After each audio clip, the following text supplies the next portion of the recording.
All right, here we go. Fighting Irish Faithful Show. This is it. This is the time. This is the opportunity before us. And it's for us for the taking. The Fighting Irish Faithful Show.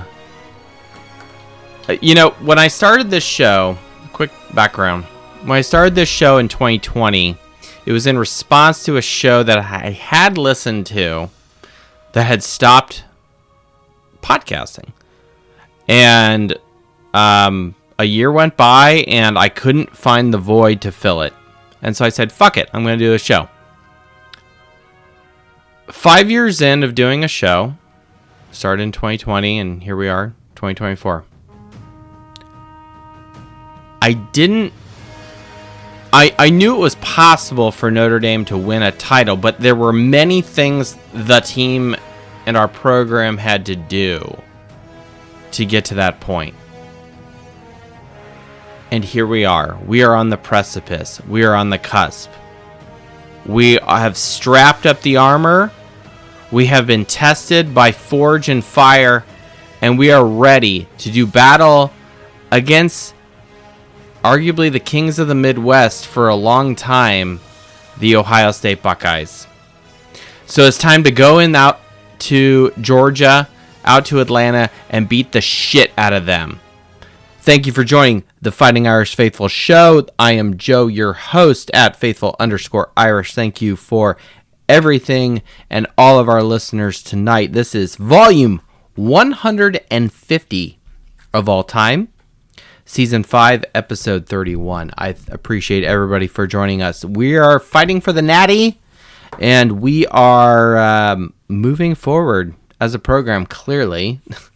Regardless of what happens, this is a successful season and exceeding expectations. And if anyone's new, again, what have I been talking about? Stats of champions, but winning a New Year's Six. We've done that twice over back-to-back in this new playoff format, and now here we are. And I do not think it's a fluke. We have lots of stats to get to tonight, but a lot of it is also about you, the audience, our contributors, our loyal people. So we've got Coach Parsegian already on deck, on mute. Coach will bring you on. We'll get your thoughts immediately to kick us off, because you are a two-time national champion, and you know a thing or two about college football.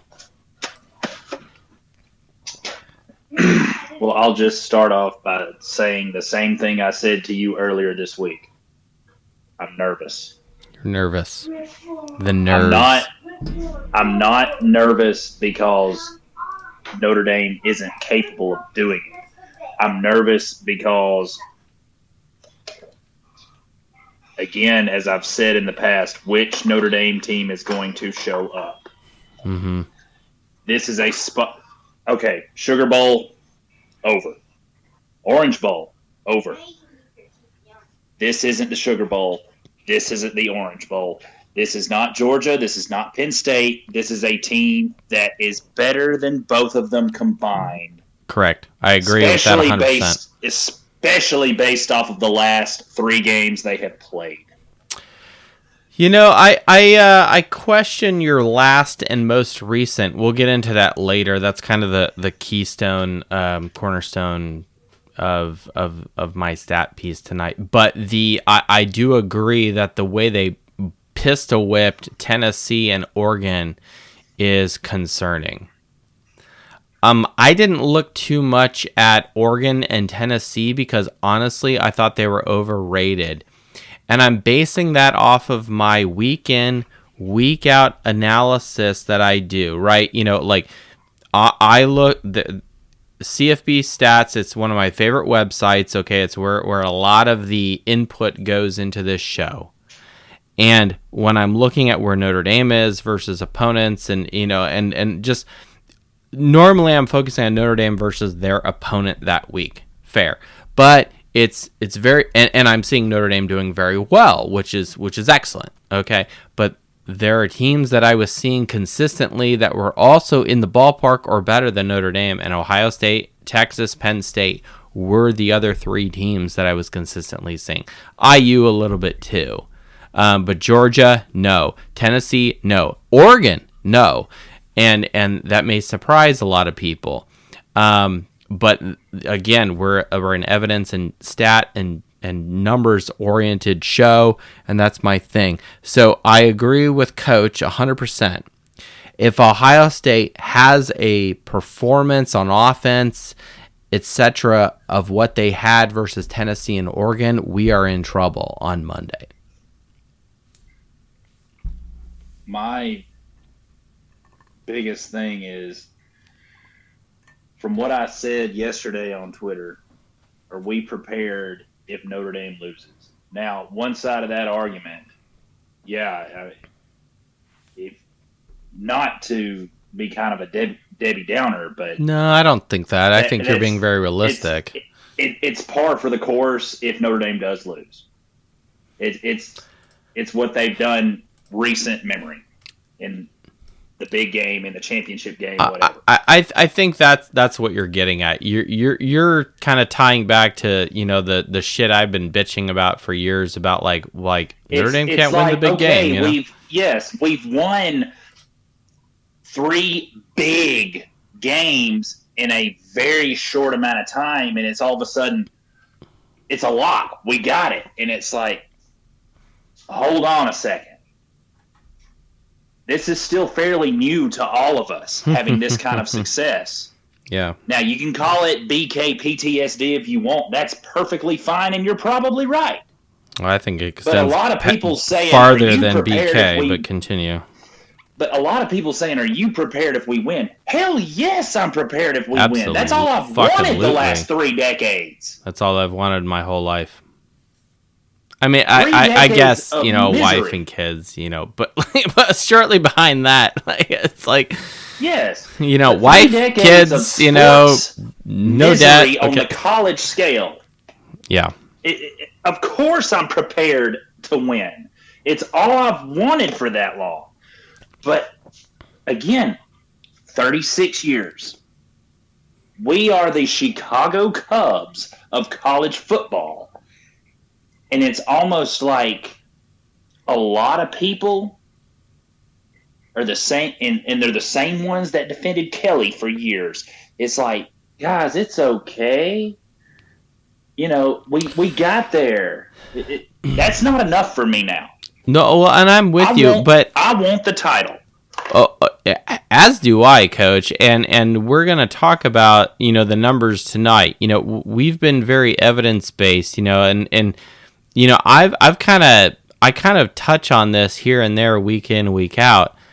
But look, this is the first Notre Dame team in forever, and when I say forever, I mean since basically the '93 season, that is putting up numbers that are, worthy, quite frankly, of being national champion. This Notre Dame team is executing in national champion average ballpark stats within the standard deviation of what the previous 10 teams have done. It's no other. Well, hold on a quick, Coach, and I'll throw it back to you. No, that's cool. And no other Notre Dame team, since I've been podcasting and been doing this research, has been even close to how well this team is performing. And I can't really put my finger on it other than we're running the damn ball finally. Okay? And we have a killer defense, with excellent execution. But the numbers we've put up and the performance, the data, and putting up numbers in the statistics that matter is really what gets my mojo going. Now, we've talked about things like sacks and tackles for loss and passing yards and rush defense and some of these other things that Notre Dame we know is lacking, and we would like to do better, but we just know that this team is not there. However, there's a bunch of other statistics that they are doing well.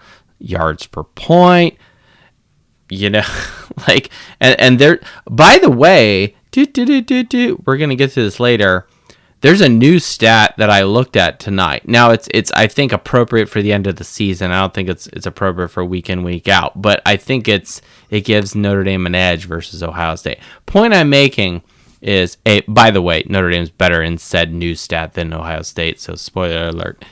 But Notre Dame is like, and I get where you're coming from, Coach, when you're like, man, we've been hurt before, or we've been disappointed before, or we have kind of this inferiority complex, however you want to describe it. Okay, and that's fine. All I'm saying is the numbers are saying Notre Dame is number 1 in the country in total touchdowns, period.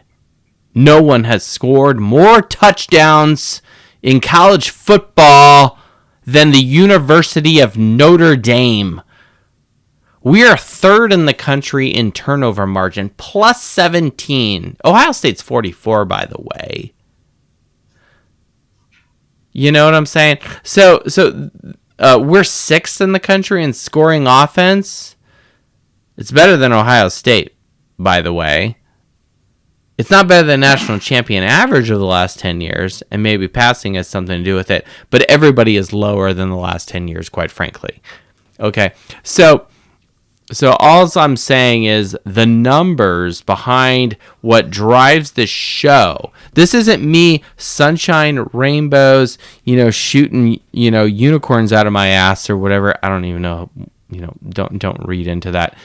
All I'm saying is the numbers are supporting that Notre Dame is a national title contending team.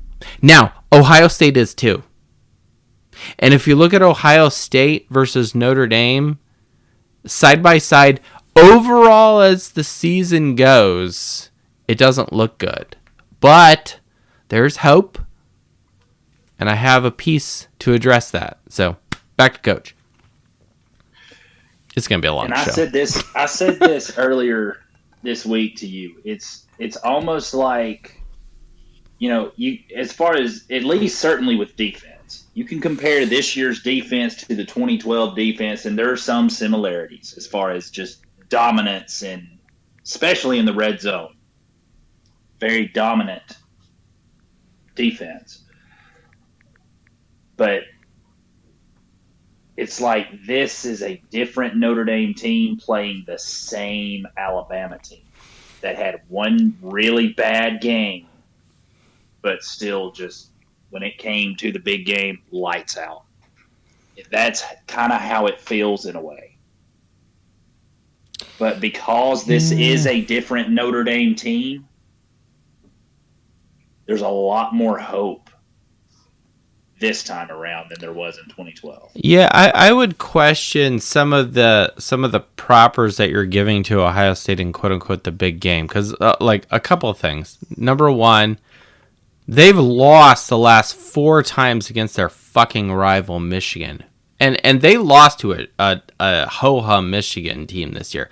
Grant, they beat Alabama, but I would also say that Alabama is actually way down from where they had come from. So there's some recency bias that I think is propping up Alabama. Disagreement with you in stating you're being too generous to Michigan. They lost to Connor Stallions, not Michigan. Well, all I'm saying is I'm not trying to like.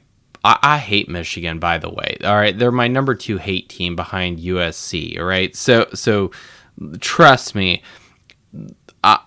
It's kind of weird that I cheer for Ohio State versus Michigan, okay? But it was kind of fun to watch Michigan beat Ohio State, and it's mostly a Ryan Day thing. But anyway, to watch Ohio... Look, Ryan Day has a losing record against their rival USC. Marcus Freeman has a winning record against our rival USC. Excuse me, Ohio State is Michigan, right? Y'all know what I'm trying to say. He has lost 4 games in a row. And, okay, he lost last year, fine. But this year, losing to Michigan, really? Like, it's not good. And so that's 1. 2, and I don't want to get to the climax here, per se, of the podcast right away, but Ryan Day, do not forget that They lost in a national championship game in a COVID year that they probably didn't deserve to be in. They got embarrassed by Missouri last year in their bowl game. Do people remember that? Because I do. That was a lot of fun to watch. Okay, go Tigers. Okay, Ryan Day is not, gonna immediately check the box per se when it comes to a big game taking care of business. No, I didn't do that kind of analysis because it's how relevant is that to this year? Okay, but you're saying like, okay, Notre Dame in the big game. Well, how's Ohio State in the big games? Like they lose their rival. They didn't even make the conference championship game. Like it's not like they're playing like Purdue or Iowa or something. You know what I mean? Like in a Big Ten championship game, like. No, I completely understand what you mean. It's just Ohio State has won within the last 10 years. Granted, it was a completely different coach. It was a different coach. It was a different mindset. It was a different program. Now, and not to give disrespect where it's not earned, okay? Ohio State and Ryan Day specifically, even though he's a rat-faced motherfucker, Ryan Day has an 87% win percentage at Ohio State. That's better than Kirby Smart at Georgia. Now, granted, Kirby Smart has 2 titles. Ryan Day has 0 and has a losing record to his rival. We'll keep poking the bear on that one. That's fine. But I will also say this. Ohio State has better players in general per 24/7 composite recruiting than Notre Dame. Notre Dame is 9.3 average over the last 4 years. Ohio State 3.8. Now, however, Georgia was better than Ohio State. Georgia with 2.5. Ohio State, again, 3.8. So technically, we're playing lower talent than what we played in Georgia, and we won by 13 points. Hooray for us. So I'm not saying that I'm trying to use translative property logic there too much, but what I am trying to say is that Ohio State in general has better players. Okay, their recruiting classes over the last 4 years have been 2nd, 4th, and 5th. Notre Dame 9th, 7th, 12th, 9th. Okay, Ohio State has good players. They've paid a shit ton of money, not only for their coordinators, but also in NIL for their athletes. I refuse to say that Ohio State has student athletes because I question their abilities and the necessities for them to go to class, because I don't think that's a priority at Ohio State. One man's opinion. And look, they're number 1 in Sagarin.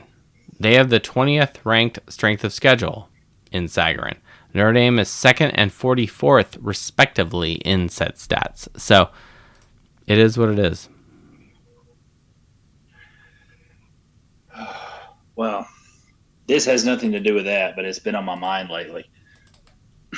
You mentioned USC and Michigan being your top 2 hated teams. I do not like them.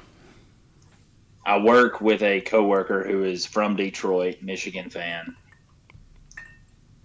He actually recommended, with me possibly getting a promotion at work soon, getting a new office, I'm wanting to get a new trash can, and I'm wanting, those metal circular trash cans. Oh yeah. I need to find a welder, because I want to get a USC trash can and a Michigan trash can, cut them in half, and weld them together. Welding may not be the best option for you. A JB weld actually might be better, or even just find like a good tinsmith that can like bend them over. You know what I'm saying? Like, I don't know. Like those things tend to be pot metal, and like welding is like a structural kind of thing. Again, I work in manufacturing, so I used to. Hey, look, if someone can weld tiny sheet metal, but sheet metal is kind of a bitch to weld. I won't lie. Again, well, it's beyond my area of expertise. But seeing Irish JTL's picture and his Notre Dame tattoo that he has, I'm gonna make this public. If Notre Dame wins the Natty, I will get a new Notre Dame tattoo. Nice. I have not. I'm not gonna eat a bowl of dog shit, but I will get a new Notre Dame tattoo. I saw some other weird stuff on the internet. I'll just put it that way, related to. I'm gonna keep it. If simple. Notre Dame wins, then something else is complicated. going to happen. I'm like, oh my gosh, there's some crazy deals with God that people are making out there. That's all I'll say. So. But again, it's to sum this up. I've not tried to be negative, and I said this last week. Majority of what I say during the game is me pissed off and just venting my frustration. If you have followed me for any reasonable amount of time on here, or if you've met me and have talked to me and know me personally, as a lot of you that have interacted with me at the football game at Stanford have done, you know when I'm being serious and when I'm just ranting to vent frustration. I literally am holding a shillelagh right now. So the shillelagh. I'm so glad you enjoyed that. So I wish I had like stuff to smash. You know what I'm saying? Like it's awesome. This is awesome. The missus has threatened to sleep in our daughter's bedroom Monday night because she has to work Monday and Tuesday. Oh. What time's your shift start? 6 a.m. to 6 p.m. Ouch. Okay. Yeah, that. So she'll just be getting home, and then not long after the game's been going, probably around halftime, be like, okay, I'm going to bed. Wait, she worked Tuesday as well? Yeah, it's 2 on, 2 off. Damn. All right. Well, Mrs. I tried to get Parsegian her to apply with Notre Dame's police so she could be one of those on the sidelines with Marcus Freeman and get us sideline passes, but she wouldn't do it. Yeah, hey, the missus is what it is. Hey, maybe she just needs Notre Dame to win to get the confirmation that, yep, this is the way. So, Coach Parsegian, anything else? If she was working with Notre Dame police now, escorting Marcus Freeman on the sideline, they win the Natty, she gets a ring, but no, she didn't want to do that. So. Well, Coach, that's a discussion and a challenge for another day, but anyway, I'm not trying to be negative. It's just, good grief, it's been 3.5 decades. Damn it, it's time. I want to be proven wrong for once, as far as just my gut and my concern and my stress and my worry. I know you have your little fights that you kind of try to instigate, the stones you throw with John at Always Irish, but I mean, this is why he and we've kind of chilled out. Like when it gets to this point in the season, we both honestly want the same thing. Yes. My disagreements with him are more over like splitting hairs over like content and MO, and honestly, I think that's what makes both of our shows great and different, because they approach Notre Dame football from two completely different hemispheres. One is very emotional. This is where we are right now, and we see something on social media and we talk about it. That's John's show, right? That's not me. I'm more like, look, I have a goal. This is how we get there. This is the data. Where's Notre Dame? Are we doing it? Are we not? And so mine's quote unquote a little more boring. Okay, I won't lie. He also has video. I don't have video here. All right. So if there was video, I'd be holding. Y'all be seeing said scotch. Oh, by the way, this is a good segue. And coach, we're gonna move on. We're gonna jump to Luis. We got a bunch of people who are patient. Thank you, Coach Parsegian. Really appreciate it. We will give you the last talk here before I get to my little, sidebar fun piece here. Coach, any other thoughts you have about Notre Dame going against Ohio State to play for the national championship? In the words of Coach Yost from Remember the Titans, just run it up and leave no doubt. Leave no doubt. I would love that. I would love Notre Dame to just blow the hinges off this bitch right out of the gate. A special teams touchdown. We run the fuck out of them. We embarrass them on defense. I would love that we death bucket the hell out of Ohio State. If you don't know what I'm talking about, go to an earlier show, and that's actually cribbed/stolen from an other show that doesn't exist anymore. But people who really know, and if you don't know, well, I'm sorry, but you won't find out until the last show I ever do, which isn't anytime soon. That being said, by the way, we win the title. I'm not holding up the mics, okay? That's not happening. If anything, it's going to be like, yeah, let's buy a webcam and let's get a green screen and let's do all sorts of shit. You know what I'm saying? Anyway, thank you, Coach, for our season. Really appreciate it. Before we get to Luis, real quick, this is kind of more just funny, haha. I'm a slightly superstitious individual, not really, but I also am like, you know what, hey, this is working, it's good, it's all good. Why change things? I'm kind of set in my ways, right? Hey, I'm an engineer and I'm in my 40s, okay? So we went and bought the exact same scotch we've been drinking the last couple of episodes. We also bought the same beer ready to go for Monday today that we drank the last game.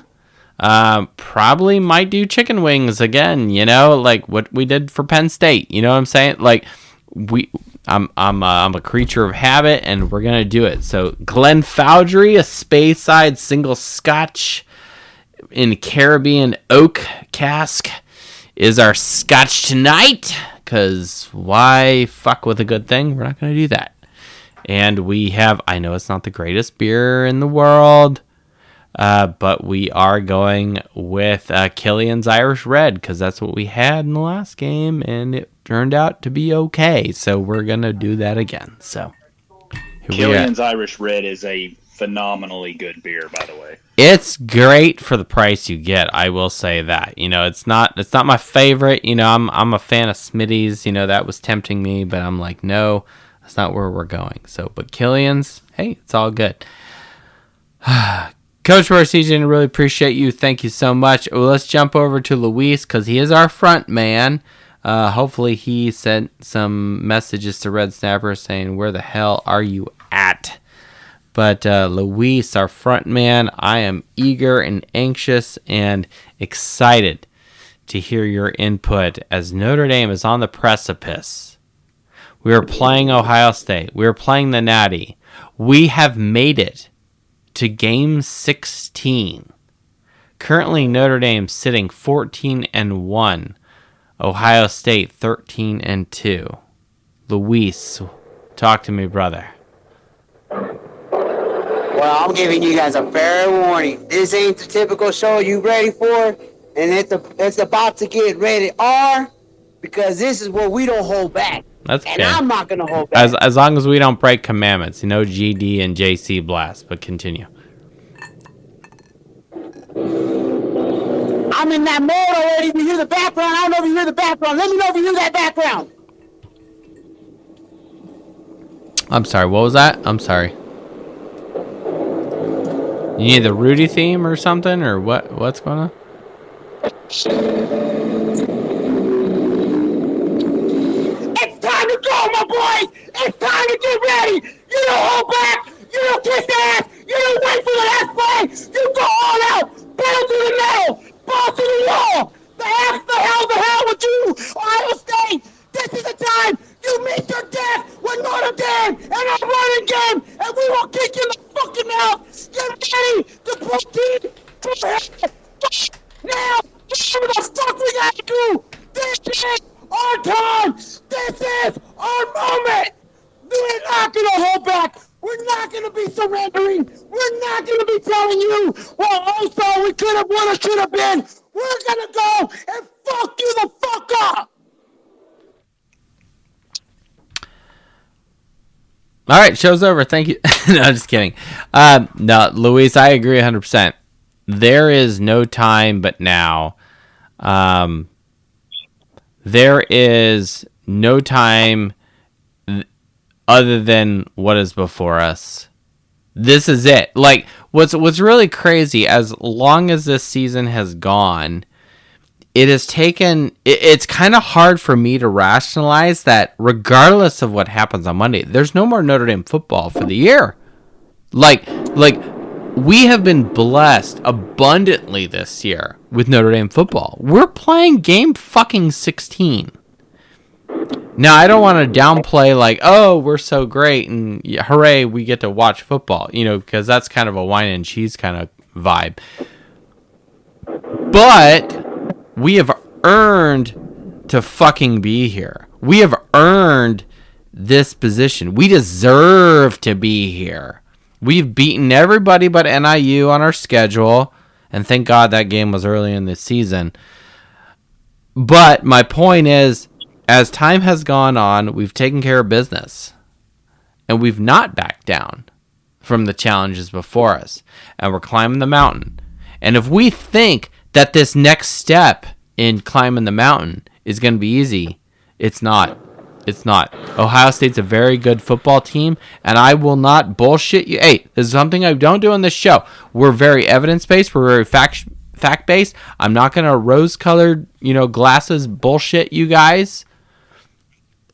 Ohio State overall, as the season, is a better team than Notre Dame.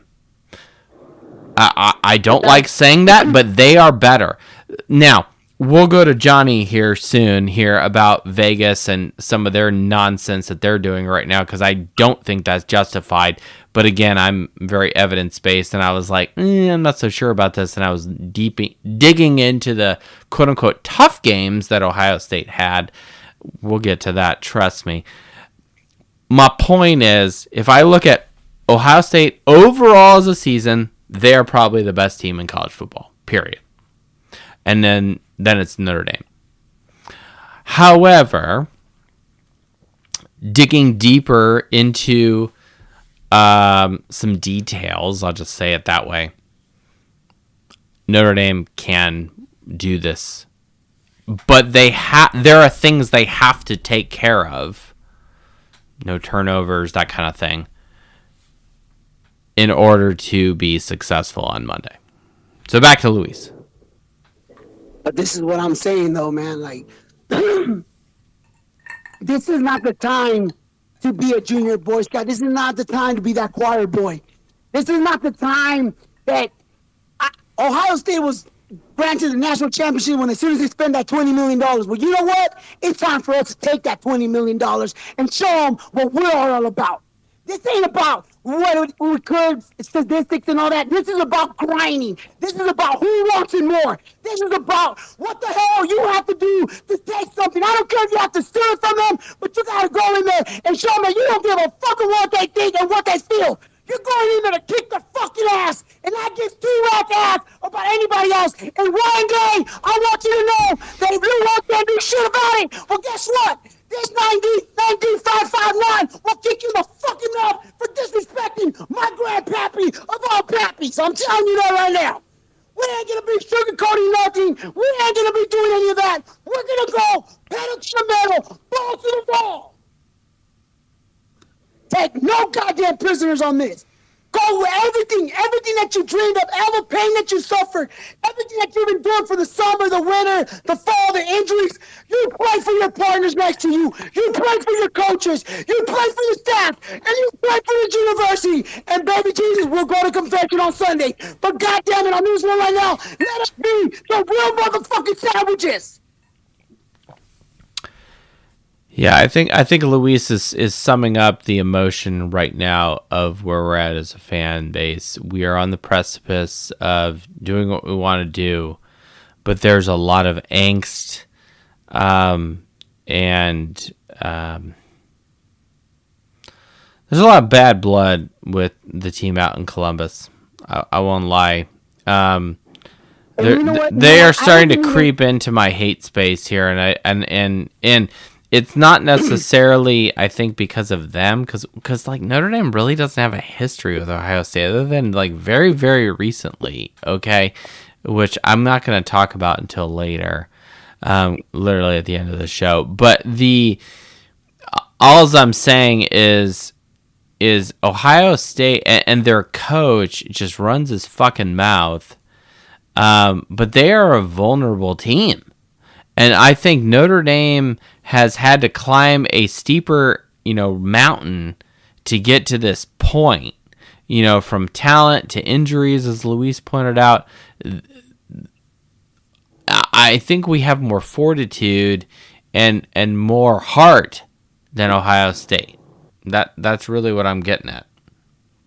And at first, I'm gonna tell you right now, my boy.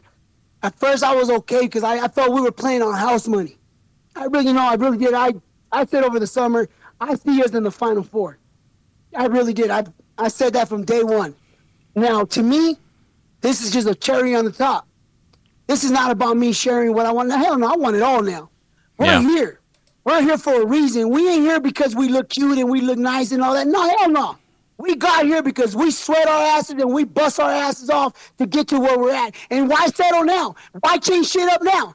We play with how we got here. Win or lose, blowout or no blowout, close game or no close game. We're going to play what got us here. And we're going to stand next to our coach. And we're going to stand next to our players. And we're going to be a fan that's going to stand next to our team. Win or lose. Because you know what? A lot of us doubted us. Remember at the Indiana game, bro, when me and my son were chatting, bring on Georgia. What the hell did they say to us? What the hell did now you want to believe? Miss me with that, my boy. I believe from day one, and I proved it. And now we need to prove that we're behind this team. Thick or thin, no matter what. It's not time to be nervous. It's time to be celebrating. Because you know what? We weren't expected to be here. We were not supposed to be here. We might as well give them the We are national supposed to championship. be here. That's 100% correct. We are supposed to be here. We have earned a spot to be here. We have taken No, care of I business know. on people But on I'm our talking about schedules. everybody, all these analytical and all these fine farts and all this half dome Stephen A. Smith with his hairline way up there. You might as well go bald, you dumbass. But you know what? You talk all this shit, and then that wannabe pimp, a new version of a pimp with the Cam Newton on TV. Like, man, miss me with that, my boy. You're a damn clown, and you're a fool. And guess what? I could be a fool too because you're disrespecting Notre Dame. And I told you, you talk about my coach. You talking about These me. are You people. talk about Notre Dame. You These are got a people who do motherfucking not problem. get what these universities about. Number one, and number two, um, they're focusing on the wrong thing. Okay, the playoff format, quite frankly, is way quote unquote more fair than it has ever been, especially in the light and the era that is NIL, and transfer portal and all this other stuff. And maybe that's why Georgia and the SEC is not playing tomorrow. Okay, now Ohio State has done a good job with NIL. They do have good coaches and they've put up great numbers and they have also taken care of business. Right, they beat two SEC teams in the playoffs. Right, I'm not gonna downplay their accomplishments of what they have done. And no one's downplaying them. No one's ever. And here's the thing: what got me upset was that we were invited to a couple spaces to talk about ball, but then every time that we try to talk about ball, they make it sound like we don't even belong there. Like if we got a hand down to be here. No, we earned our ticket here too. You know what I'm saying? But you know what? I don't care about that no more because they made this personal to me now. They made this hella personal. And you know what? My boy JTL had a good internal argument with some of these fools yesterday. And you know what? I was at work and I couldn't say much. I had bit my tongue and I couldn't say a lot because I was around people. But you know what? I've been working 14, 16 hours just to be able to be a possibility not to cancel my ticket to go to the Natty. You know what I mean? So now I made it. I'm going. And guess what? I'm not going to shut up now. I'm not going to stay quiet. I don't care if I lose my voice. No But you know way. what? You're going to hear what I got to say. We are Notre Dame. We earned to be here. But one thing I will tell you this is, you know what? There's nothing to be ashamed of. There's nothing to be nervous. We should be excited. And the We reason should I be say that we should be excited. excited, I am we so should be so excited for goddamn Monday. excited Just because everybody that said Notre Dame this and Notre Dame that. Well, you know what? Now they're seeing how great it is to be an independent because you know what? We don't have to share any of that money. We're taking the whole The independence and the money piece, like I'm kind of agnostic to that because that's not what drives this show. And I get where you're coming from, Luis, but I will say this: we should be really excited, and we're gonna keep moving on because there's a lot of people chiming in, and there's a lot of stats we still have to get to. So thank you, Luis. We've got Notre Dame is in this position to really shut a lot of haters up. But honestly, I don't give two shits about what the haters say. I'm more interested in about what the standard is at the University of Notre Dame. The standard at the University of Notre Dame is national championship, which hasn't happened in many years. And we are now operating and performing and playing at a position that is in line with what national champions over the last 10 years have done. And that's really what it comes down to. Okay. Let's jump to that. Okay. I don't have this like fully like drawn out and prepared, but like we can do this on the fly because the spreadsheet is capable of. Total touchdowns. Notre Dame is number 1 in the country. National champions average 4.8th ranked in this stat. Okay. Notre Dame is number 2 in the country in scoring defense. National champions 9.1. Notre Dame is 6th in the country in scoring offense. National champions 9.8. Total defense. Notre Dame 9th in the country. National champions over the last 10 years 11.2. Notre Dame is 3rd in the country in rushing touchdowns. National champions average 11.5. Notre Dame is 13th in the country with Riley Leonard in completion percentage. National champions are 13.5. Are you fucking kidding me? No. Now there's half of this equation I'm not telling you right now. But to what Luis is talking about Notre Dame deserving to be here, we have earned the spot to be here. And this show that's always been evidence-based, basing it on numbers, well, what are the guys that are holding the trophy fucking doing? Notre Dame is fucking doing that. We are operating at a national champion level. So don't go watch this game on Monday, fans, either in person or on fucking ESPN, and feel like some fucking inferiority complex that, we're going to get rubber band slapped in the face like we did against Alabama in 2013, January of 2013. No one remembers that, but hey, no one wants to talk about that. We're going to fucking talk about it. All right. That's what you're fucking afraid of. Trust me, that 2012, I love that 2012-2013 team. They were fucking inferior. There was no fucking way they were going to win that game. If present Joe existed in 2012, I would have come out here and said, we're not going to win, and here's why. Okay, no one would like that.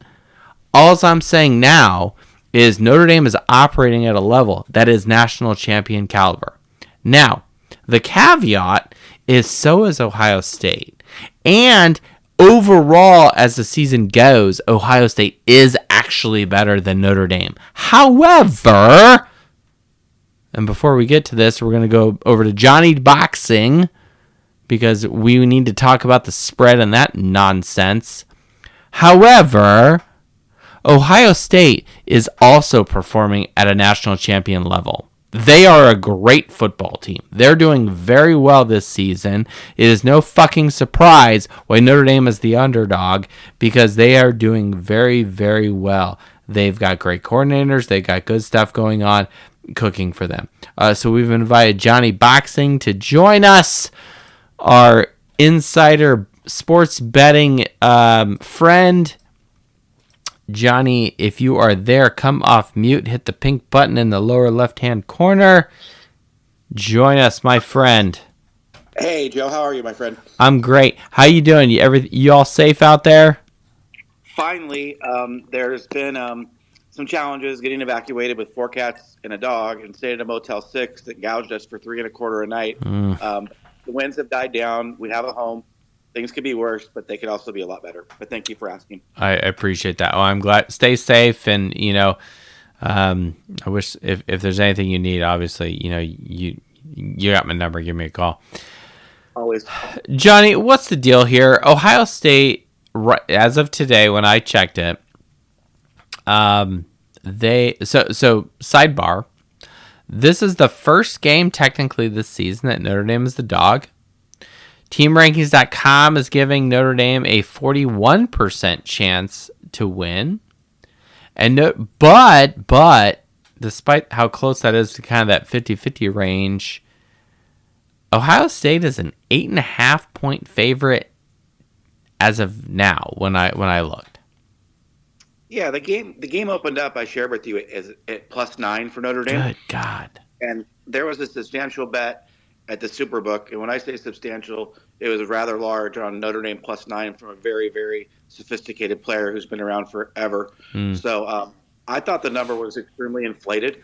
But I was told that they didn't want public money on Ohio State. So they wanted more on Notre Dame, which is really crazy. But the game is sitting right now at 8.5. And if you took Notre Dame straight up without the points, you can get +309, which means if you bet 100, you get 309 plus $100 bet back. Really? Even without the points?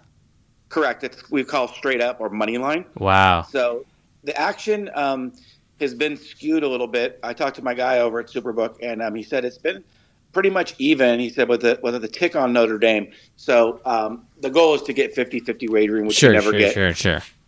But they would rather have Notre Dame win at this point because there's still public money coming in on Ohio State. So it's kind of bonkers. And then around town, everyone's following everyone. It's vanilla. So it's 8.5. The nines are gone. And so it dropped as low as +7.5. Oh, so there's I didn't see that. I did see +8, but now I saw +8.5 against Notre Dame, unfortunately. Yeah, there's a couple sites that I can turn you on to that are free that you can get real-time odds and you don't have to look on the stupid ESPN app. Yeah. Which is frankly useless. So, yeah, I mean, what I was really perplexed with was just the size of the spread. Sure, Ohio State's a better team, but Notre Dame, as I shared before, is like the Cowboys. They're the public team. So I was a little shocked at that number, but they know what they're doing, and I've been out of the business for a long time. So it is what it is, for lack of better terms. But I'm hoping that they show up on Monday and play the best game they can play. And, it's just going to be a long wait to Monday. Put it that way, a long, long wait. I mean, like we can split hairs of whether it should be 8.5 or 7 or 8 or whatever. Like, that's more than a touchdown. Correct. But let me put it another way. Notre Dame's other two quote unquote tough games where it was really close to that 50-50. Not quite, but really close. Georgia, Notre Dame was favored and they were +1. Excuse me, they were the dog. They were +1. Even though the probability, like TeamRankings.com or stuff like that, was saying that Notre Dame was 56% favored. And then Notre Dame was +3 at Texas A&M with 51, even though they were 51% favorite, which is basically 50-50. Now we're in the 40s, low 40s, in likelihood to win. And it jumps to +8, +8.5. Yeah, I don't understand like the correlation to this. Like, is this some sort of exponential growth? Is it something where the public favors passing, and clearly Ohio State is a better passing team than Notre Dame, and so everyone's like, oh, they pass the ball better, and their quote-unquote quarterback is better, so they're going to win? Yeah, I think the challenge that Vegas had making the line lower was frankly, forgive me, but Notre Dame shit the bed in big games in the past. So that'll change the perception of Notre Dame This on team Monday is when they win. different, though. Yeah, very. I mean, this isn't 2012. Not even close. Yeah. This team would, by the way, this team would whip the 2012 team like no other. Oh, they beat them like a rag doll. Like, sorry, Manti Te'o, but you can hit and all that stuff, but look, we've got a 3-pronged approach at running back or in the running game. Like, you guys aren't going to be able to stop this. I'm sorry. No, definitely. I think we have a really even better chance of winning if we can run the ball effectively and then bring up the line. So I'm hoping they will, and I'm optimistic. That's for sure. And I just didn't get, to be repetitive, the +9 to open up. It just didn't sit well with me. But is that some sort of like betting, like we're baiting the public to like, oh, come on, everybody bet on Notre Dame? Like, is there some sort of like gamesmanship? Because like, let's cut through the fat here. The casinos in Vegas and whatnot, they're there to make money. They're not necessarily there to be reflective of mathematical truth. No, that's a fair assessment. I think the focus is not taking any sharp action on Ohio State, and that spread speaks that. So they're favoring Ohio State to win. Naturally, I don't have a problem with that, and I think they made a business decision. And because they had the first line up in Vegas, they basically, the rest of the town followed suit. Who do you know who or which sports book put up the first bit that was 8.5 or 9 or where the fuck it was? Yeah, Superbook. Good God. Yeah, they made a business decision. They're a sharp group over there, but they told me they really think Notre Dame can win, but they said they just don't want Ohio State money, and that 9 mitigated the Ohio State money. So the final will dictate if they were right or wrong. That's 100%, regardless of what the betting world thinks, because a lot of people get wrapped around the axle on that. And I'm not, and who, I've never done any sort of statistical analysis of whether Notre Dame is, plus or minus what the spread is or this, that, and the other. That's something else. Maybe that'll be an off-season thing we analyze over the years. But regardless, when Notre Dame's operating at this high-end thing, I think Johnny has pointed out that this is about money, this is about perception, this is about the public, and this is not necessarily about what's happening on the field in tough, gritty games that Ohio State has played, Notre Dame has played, and what's going to happen on Monday. So, totally agree. Big time stuff. Johnny, anything else you need to leave us with your input into the sports betting world before we jump over to my co-host, Red Snapper, who's joined us? Yeah, I always take the approach is don't bet with your heart, bet with its reality. And in my opinion, this line is just a joke, and it'll be proven hopefully on Monday. I agree. I think this line is a joke. Y'all want my opinion? I think it's either going to be a really close game win for Notre Dame or Notre Dame's going to win by 10 plus points. And that's going to be because Ohio State starts getting desperate, starts chucking around, and we capitalize on their mistakes. So it's either going to be really close or really big win, but I think Notre Dame pulls it out. And that's not me shooting, rainbows and unicorns out of my ass. No. That's based off of what I've seen, how our team has played versus their team has played, and the numbers support it. So we'll get to that soon. Johnny, thank you so much for joining us. Really appreciate this because this spread was absolute dog shit when I saw it, and I was like, I need to fucking talk to my brother out in SoCal, despite the fact that he's running away from fire. Thank you, my man. Everyone have a blessed week. And if there's anyone on here that I'm not following, please let me know. I follow back. Thank you, Johnny. All right. At Johnny Wilds 50354. I'm not sure what the 0354 is, but it's definitely not your birthday, Johnny. When's your birthday, man? April 29th. 29th? April 29th. All right. 429 equals Johnny. I'm writing you in the notebook, right? It's happening. All right. Thank you, brother. Take care, my man. All right, bye. Johnny, thank you so much. Red Snapper, what's up, man? Brother, co-host, where you been, man? Oh, you know, I'm just super excited, just running around on Friday night, you know. He's single guy in California, you know, like avoiding fire and, you know, you're all good. Oh, you know, running a property. That's running property. Where is the rent? Okay. Red Snapper, much, yeah. We have not gotten your high-level thoughts about this Ohio State game. I'm going to put you on the spot, co-host, brother. Let's go. Well, I have been clamoring for this matchup since looking at the playoffs. last year's game?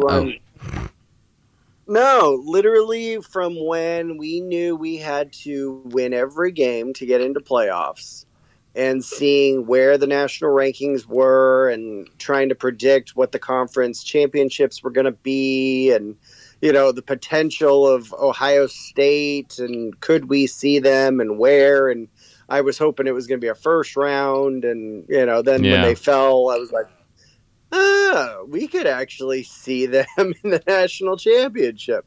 Yeah. So I just, the way I see this game, and really it's kind of a microcosm of how this season has been for Notre Dame. We started out this year, you know, really celebrating lucky year number 3, and we'll see how that plays out on Monday. But this season has been a true waking up of the echoes for Notre Dame. Getting back to smash mouth, run the damn ball football. And so I was so excited to hit the bell. I hit the microphone instead. Sorry.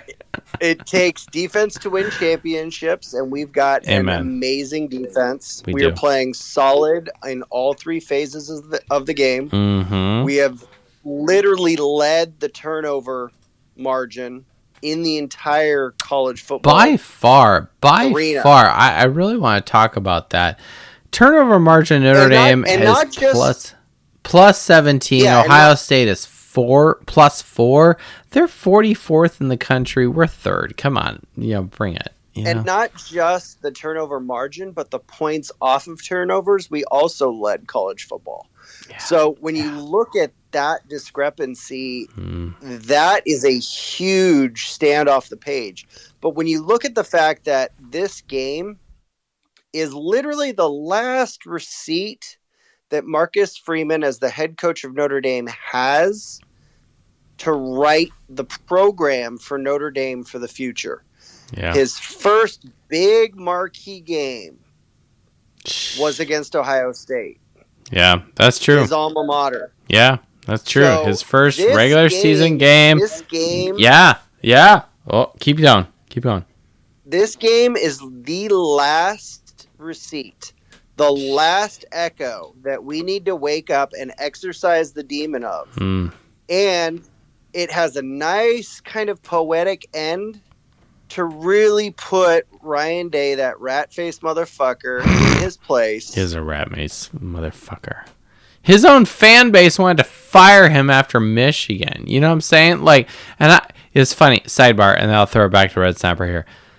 My boss which is a little awkward, my boss is an Ohio State guy, and I'm just like, oh, why, God? Whatever. I mean, he's a decent boss, don't get me wrong, but it's like, at the same time, it's like, really,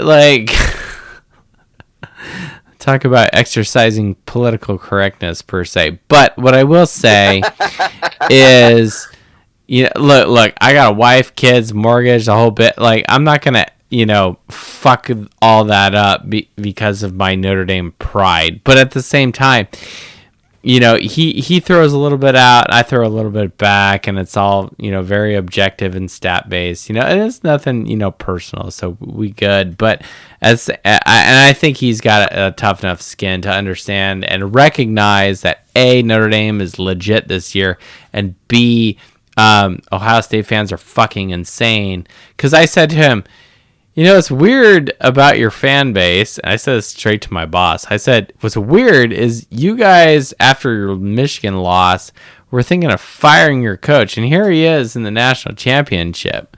And his response was, well, we have really high standards. I'm like, what the fuck are you talking about? Like, I don't like your coach, but that's because I think he's a dick, not because I think he's not doing well for your program with an 87% win percentage, and you're thinking of firing this guy? Are you out of your fucking mind? He's got a better win percentage than Kirby Smart at Georgia. Now, maybe you're like, well, he can't beat our rival and he can't win the big game. Fair. Okay, fine. And he's been there for 6 full seasons. Okay, I'm excluding the 3 fucking games he had to coach when Urban Meyer was on, detention. Whatever. Okay. All I'm saying is Notre Dame has the opportunity to beat Ohio State because they are vulnerable. They are vulnerable in tough big games against good teams.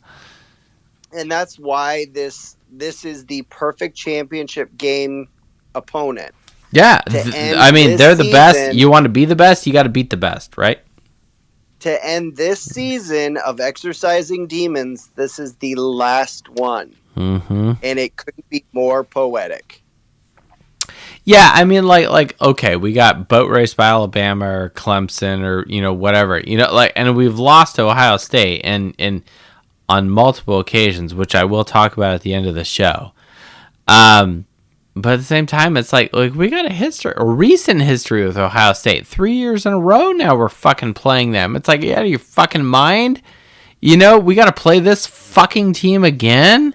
And the last 2 times we lost, we were doing well with Tyler Buchner in the first quarter, first half at the shoe, it didn't pan out. And then last year we kind of fucked ourselves up, with 10 people on the field and missing an interception and punting the ball away with too much field and too much time and going for it, on 4th down and instead of kicking a field goal. Like there's all these things that last year we could have, quote unquote, won the game, but we didn't do. And so it's like, oh, you mean ran the damn ball with Estime the second half? Well, that's my point. Like, it's like, why did you not, like the opportunity to beat Ohio State in our house was totally there, and we missed it.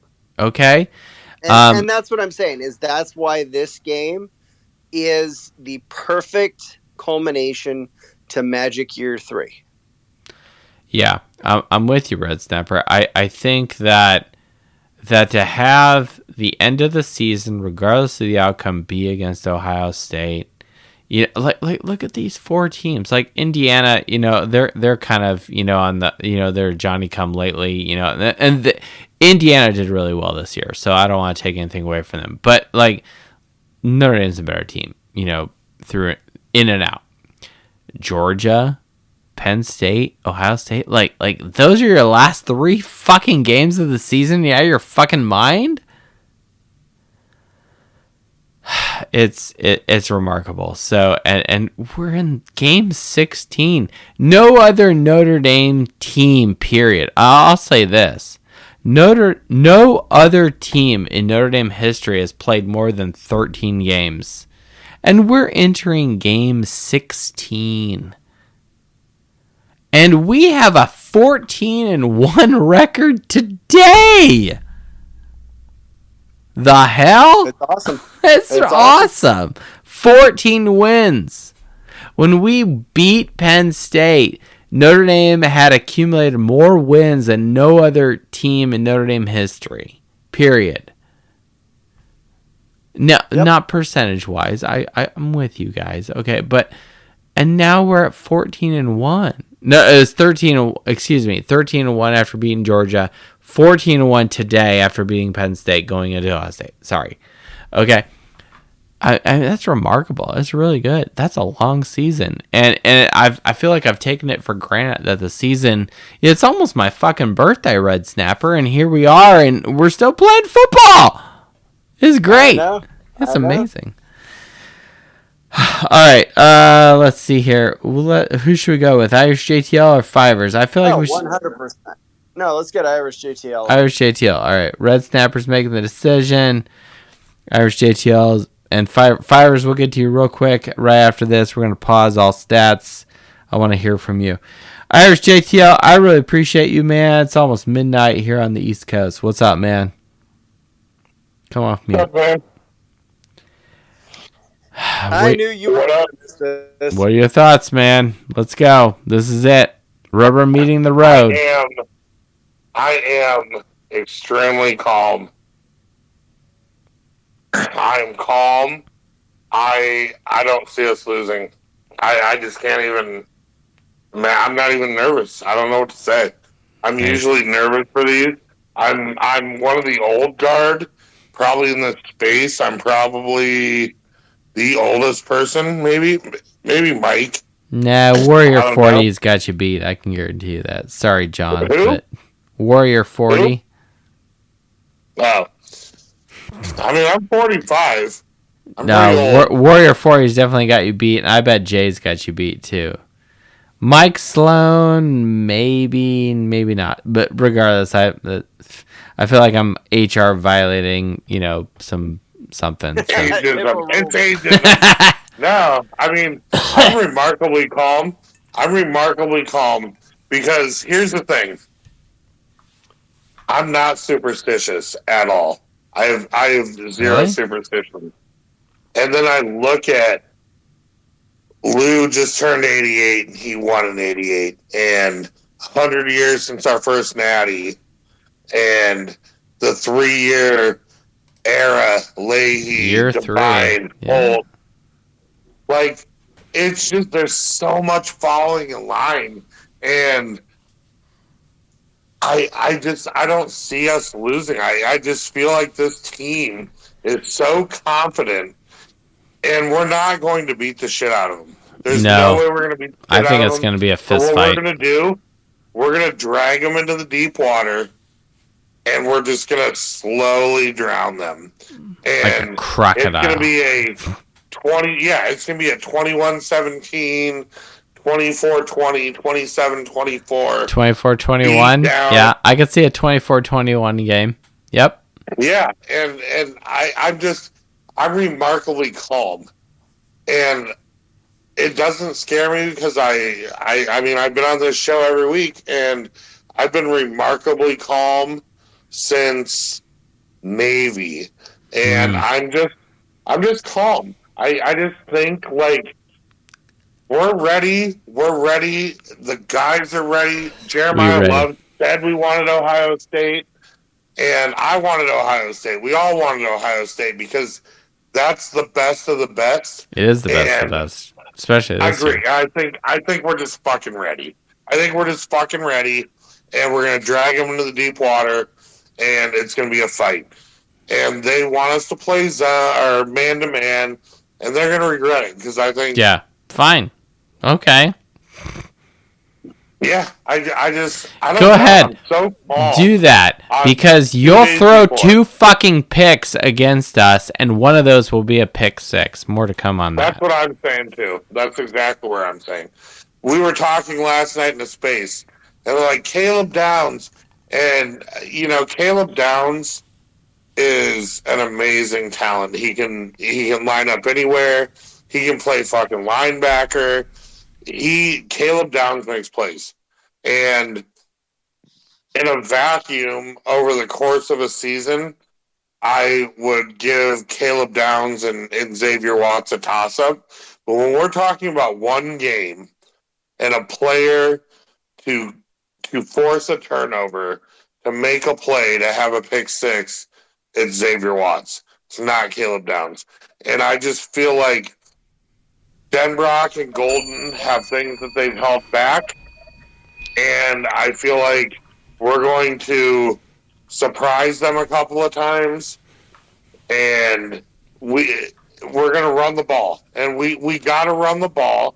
We got to lock down Smith, obviously, but I just don't see us losing. I'm super calm about it. It makes me feel pretty fucking good where I'm sitting right now.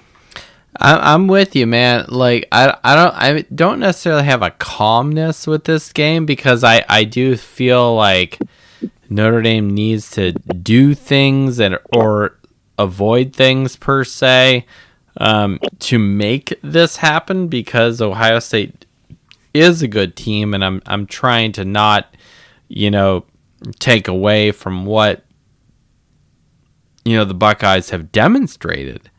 But simultaneously, I'm like, well, I think we can do it, and I have my reasons for that. So I don't know, man. Ohio State's really good. They're an excellent football team, and I think that the way this season is panning out, it's almost poetic. With look, this is clearly probably the best team in the country, and they're kind of like, at least as Notre Dame fans are concerned, they're kind of the villain in this, Yeah. You know what I'm saying? Like they got all this NIL money, and then Ryan Day is a piece of shit, and then Notre Dame and Marcus Freeman is very clean cut, and this Mary on the Golden Dome, all this stuff. It's just like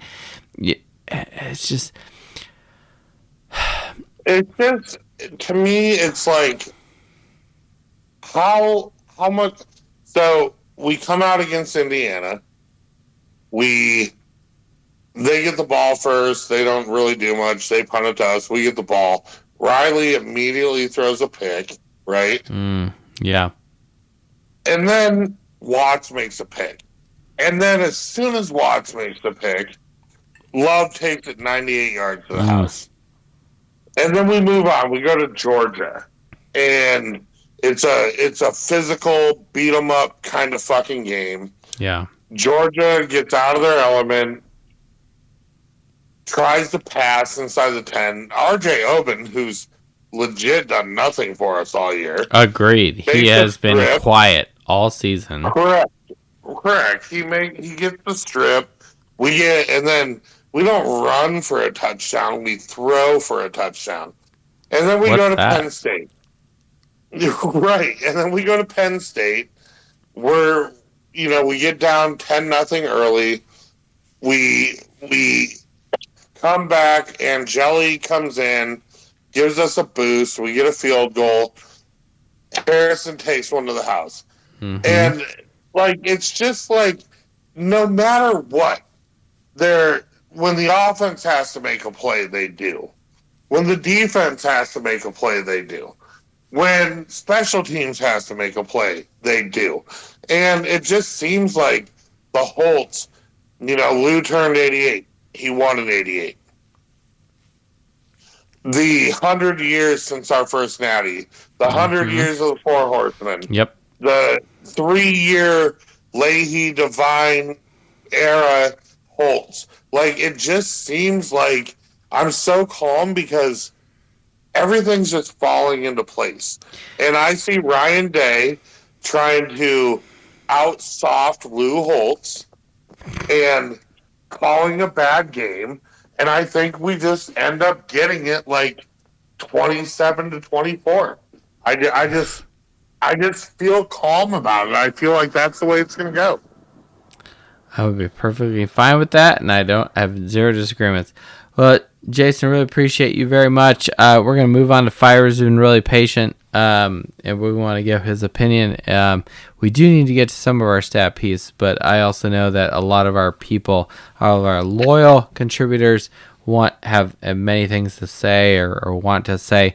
Guys, I'm going to be very honest with you. We're running over an hour now, and I've done 0 of my stat pieces here. So if you have something you want to say, and like, we're going to make it quick. So I'm really apologize for that, but we're going to move on from there.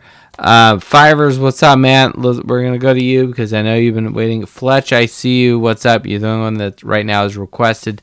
We'll go with you. Red Snapper, obviously, he's co-host. He'll jump in where he needs to. Fivers, what's up, man? I wasn't even born the last time we won the title. But I can tell you, I've watched like the full game maybe 3 times. That's it? Yeah. That's okay. I'm just razzing you. I don't have a lot of time. I'm a busy guy. Okay. Has Toddler Irish Faithful watched the full 88 game yet? No. Okay. You're not raising him correctly. 3. Fivers is greater than 3. Yeah, you're right. I am greater than 3. I am. You're at least a 7. You're at least a 7. Fuck's sakes. Please tell me you're greater than 7. God. Physically, yeah, but I don't know about mentally. But so Fivers, please continue. the only thing I see that would just be horrible is if we just, get blown out. Which I don't think. Why would that happen? I don't. I'll tell you why that would happen. If we throw multiple picks, if we can't run the ball well. Let me start shitting.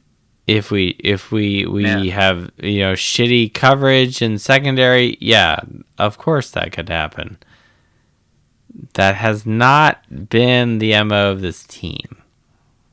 We cannot come out against Ohio State like we did against Penn State. I will say that. No. We gotta start. I'll even say this: we need to play better than what we did against Penn State. Well, what we gotta do, we gotta blitz a lot, but we gotta get it fucking. Do we? Good. Yeah. Look. Why? Did you not see what? We gotta make Will Howard throw shitty passes. Okay, but is that a function of him being pressured by, rushing, or is that a function of just how? Here's where I'm going with this, Fiverr. I'm not trying to be an asshole. All I'm saying is, pick a game Notre Dame has won recently, Georgia, Penn State, to be exact.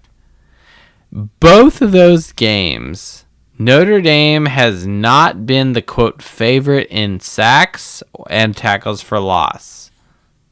Yet we still won. We sacked Georgia 5 times. They sacked us like once.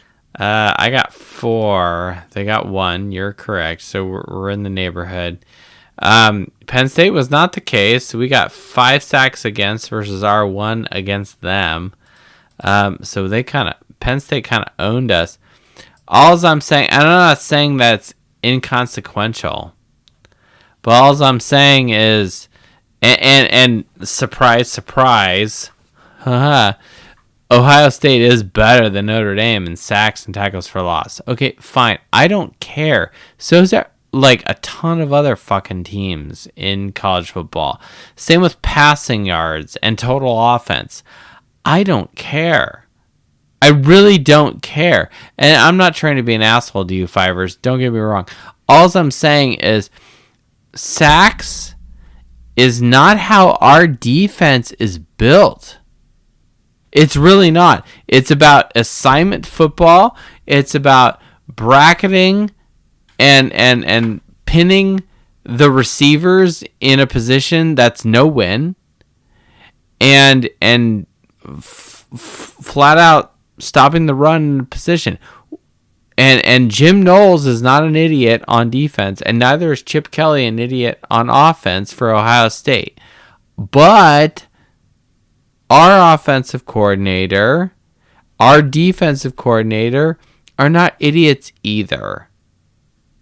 And so we have the ability to rise to the occasion and take care of business on Monday.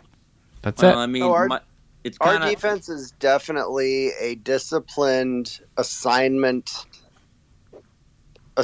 based bend don't break, and then we take advantage of their mistakes. yeah. It's just there's basically just two things we got to do, but they are not simple things.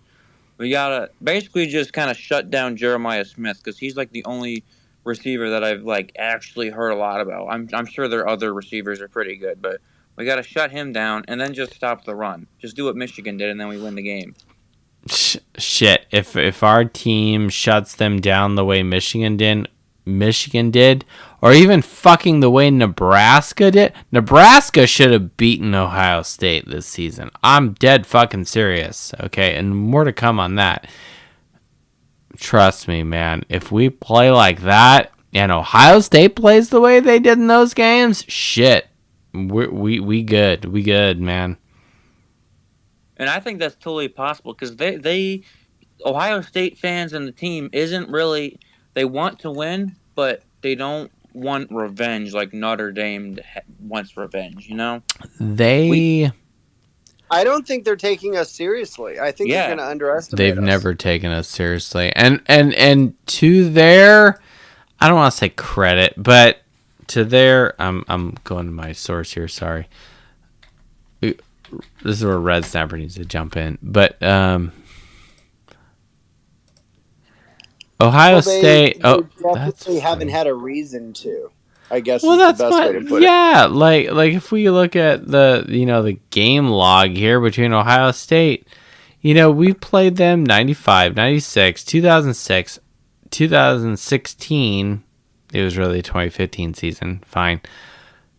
And then 2 years ago, last year, we've lost 1, 2, 3, 4, 5, 6 games in a row. The last time we won was what 1936. 1936. Mm-hmm. And that game was 7-2. Damn. Safety? Really? I know. Ohio State got a safety against us. I don't know. I guess that's possible. I really do think that there's going to be our coordinators are going to have something up their sleeve. Like, we're going to do some very weird, I'm not weird, but very confusing, like substitution things on defense. And like, if the game comes down to it, what was it? 2008 national championship where Boise State did that like Statue of Liberty play and handed it off for a touchdown or something like that. I can totally see that happening with Jeremiah Love, and then he hurdles some fucking embarrassment of a defender. I could see that kind of creativity on the offense. I think the defense is going to be very disciplined. I see just the rotating depth that we've seen all year in the secondary and the back seven. I think that has absolutely been a winning combination for us all year long. The depth we've had at our linebackers, and the Secretary of Defense has said that this is the best linebacking crew he's seen Notre Dame's had in years. I agree. Despite the injuries we've had at cornerback, despite the injury with Riley Mills and whatnot, the linebackers have been solid, man, and assignment savvy. It's because of that depth. They've been subbing in vital plays, and because the injuries have happened, these guys that have had those key plays have seen their game time minutes increase.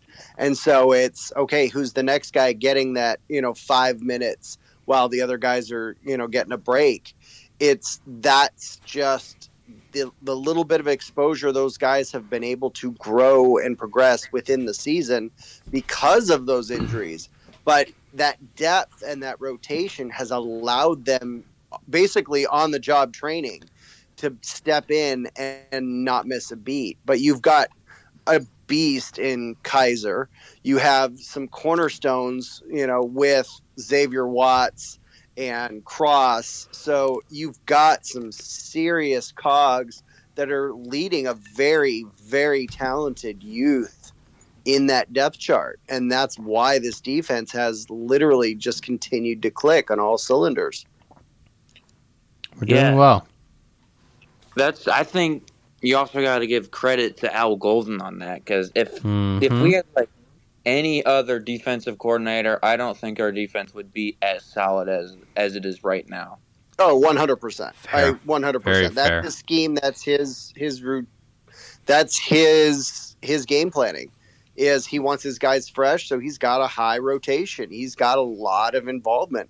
We're jumping to nickel and dime, and we're bringing guys in for personnel groupings. We've got corners that are subbing out just to get a couple plays off. Like it, you see the depth, and I don't know how many people really catch that from play to play, but you see it. Fivers, one more minute, and then we're gonna move on. Shit, I'm on a time crunch.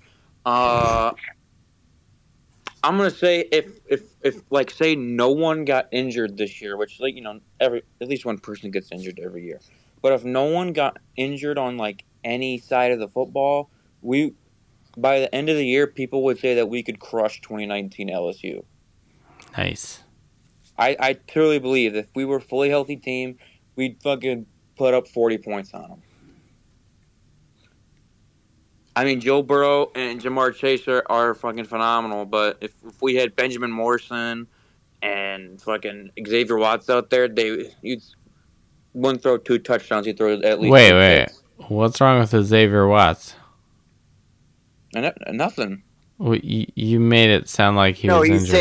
He's saying because of those guys. Both of them combined. Okay, Okay, all right. So the sum is greater than the sum of the parts. What I don't know what the expression is, but what he's when saying I is start with talking, you need the to stop talent. drinking the scotch. you had me freaking out. I'm like, whoa, I've been following ND Nation, but I didn't see that article about Xavier Watts being out for the team. Okay, fair enough. No, he's not. Yeah, he's I'm not. like, I hope not. Like, shit. No, All right. yeah, Woo! Where is the scotch? I need to calm down. I do have one Good question, God. though, like, because I haven't seen from any sources. Has BMO officially declared for the draft? I didn't see that, but I'm also not really tuned to that. Fivers, anything else? We got to get tons of stat stuff because people are here to listen to my voice. And I'm not trying to sound arrogant, but got some great stats tonight. So I'm trying to convince y'all why Notre Dame is going to win, not just my not heart. Arrogant, you're just a narcissist. No, I'm evidence based. I'm evidence based. But here's the thing: the only real losing thing that could happen is if we get blown out. If we lose and it's still by like 2 or 3, it sucks. But hey, we still prove that we deserve to be there. If we win, even better. If we blow them out, that's like the closest thing you can get to sitting next to Jesus in heaven. Well, I wouldn't put it that close, but I will say this, and I'm not trying to be like downplay or defeatist or any of that shit. So don't read into this. But look, a lot of what Notre Dame as a program hasn't done is win New Year's Six bowls, and we just won 2 back-to-back Sugar Bowl against the SEC champion Georgia and Penn State in the Orange Bowl in the national semifinals under this current playoff format. Mm-hmm. That's phenomenal. Winning 2 New Year's Six bowls back-to-back in the same season after over a 30-year drought. So that's good. That's good. I got a question for you. Just off of that fact alone, are you kind of turned around on this whole playoff format, and do you like it? Has your opinion changed on that yet? Oh, I've never said I didn't like the playoff format. The problem I had was not the format; it was the seeding. It was the we're gonna give conference champions 1 through 4, and it's like you guys gave Boise and whatever these bids, and they weren't the best team. And I actually thought ASU was legit, but Arizona State at least gave Texas the best game. Well, and Texas was given. We're going to come to the Texas Ohio State game. Trust me, I have a whole piece about that. I have so much that I have not even gotten to, and we're an hour and 30 minutes into the show. All right, so I'm gonna have to like number one, push the scotch away, and micro machine talk the fuck out of this podcast. Okay, like let me put it another way. Go with the start. Start at the stats. All right, here's stat number one. If the playoffs didn't exist, even the 4-team playoff, and it was just a BCS, who would be the two teams playing in the national championship? It would be Oregon and Georgia, the two teams that Ohio State and Notre Dame both beat in the fucking quarterfinals. I'm doing that like thing where you like lower your glasses down because I have reading glasses because that's how my eyes are made. Wait, let me ask you this: if we go off of that, then who, if there was like a playoff format in 2012, who would have won it all? Would it have been Alabama or would it have been a different team? Define playoff format. We'll go 4-team playoff. It would have been Notre Dame, Alabama, Oregon, and Kansas State, probably, maybe. And Ohio, like, and the asterisks and all of that, which is very relevant to the present, is Ohio State. Ohio State was in a postseason ban. People forget that was number one, Urban Meyer's first year at Ohio State. And number two, they went undefeated 12-0. But because they were coming off the Tressel year scandal, whatever. Tressel year, yeah. They were banned in 2012. So I'll say this. If that did not happen, Ohio State would have been number one and number two would have been Notre Dame. And we would have been playing Ohio State in the national championship. So it would have been a different world that people don't forget. Now, that was 12 years ago. 13 years ago. We don't have to really talk about that. But all I'm saying is like people forget about Ohio State. This little asterisk on the side. Like, had they not had, their little kerfuffle, that band, what really happened is they just got caught for what half of other big programs were already fucking doing, and it's not probably that much different from what's going on now with NIL and transfer portal and all this other bullshit. So we don't have to get wrapped around the axle around that because it is what it is. And gosh, I cannot unlock my phone. All right. Let's get back to the stat dome. All right, Fivers, you're gone. Sorry, it's nothing personal, but we've got a shit ton of stuff to do, and there's a lot I want to talk about. I did do the high-level brief, which is Ohio State's regular season opponents. Again, maybe it's a little dated, because now they've played 3 fucking games since 1, 2. Yeah, they played 3 games since. But it's the same analysis I did for IU, the same analysis for Georgia, and the same analysis for Penn State. So why the fuck would we not do it for Ohio State? We're going to fucking do it. All right. Here's Ohio State's, quote, regular season schedule, which maybe is getting a little dated because, we're entering game 16, and so is Ohio State because they did not play in the Big Ten Championship because they lost to Oregon, and ha ha ha. Ohio State played Akron, Western Michigan, Marshall, Michigan State, Iowa, Oregon won. Nebraska, Penn State, Purdue. Sorry, Purdue. I can't.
Whoa.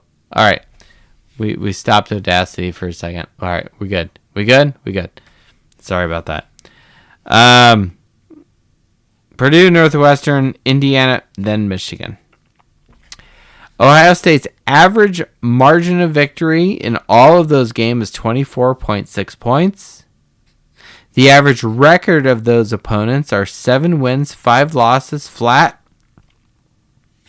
And their average Sagan ranking of all those 12 teams is 58.7. Now, where's Notre Dame? Remind me Notre Dame. Pardon?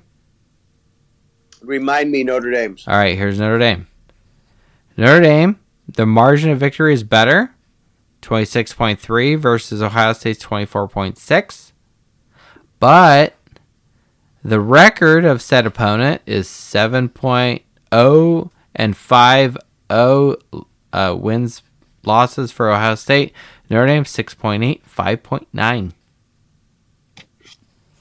Sagarin ranking 58.7 for Ohio State, 65.3 for Notre Dame.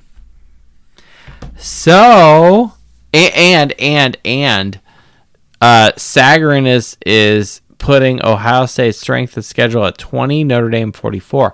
So, technically, and we kind of disproved it in the previous two games, but this time I can't do that. Other than Notre Dame's average scoring margin over their opponents, but the record of their opponents, Notre Dame versus Ohio State's better. Ohio State has played a tougher schedule than Notre Dame in the regular season. Now, the playoffs is the playoffs, and, we won't dissect that. But if we're just going to isolate and be common with the analysis we've done from previous weeks, yeah, Ohio State has a, they have a good record, number one.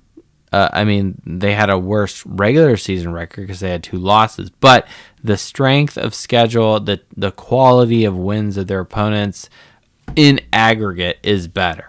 I think Oregon is kind of inflating that a little bit. Penn State, they made the playoffs, whatever.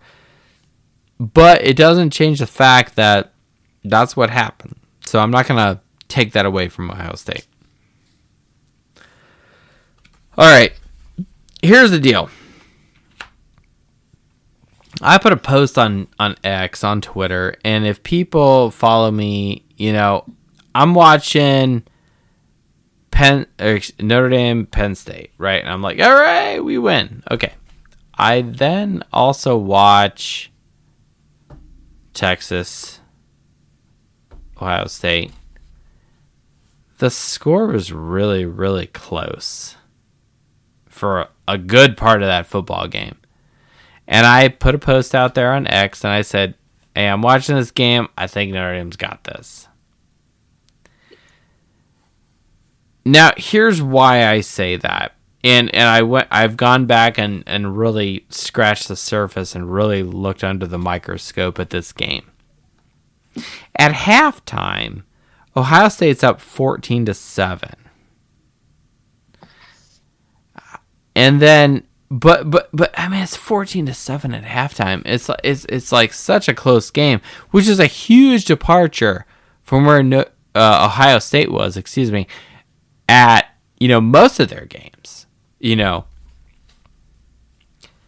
Their first drive in the second half, they go 4 plays, 27 yards, 0 points, and they throw a fucking pick.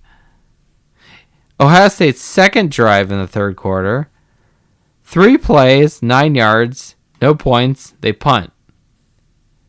Now, between their Ohio State's second and third drive, Texas ends up scoring and ties the game at 14. So it's 14-14. Ohio State's third drive, they go 4 plays, minus 5 yards, no points, and they punt. Texas doesn't do shit in the next drive. Ohio State gets the ball back late in the third quarter-ish.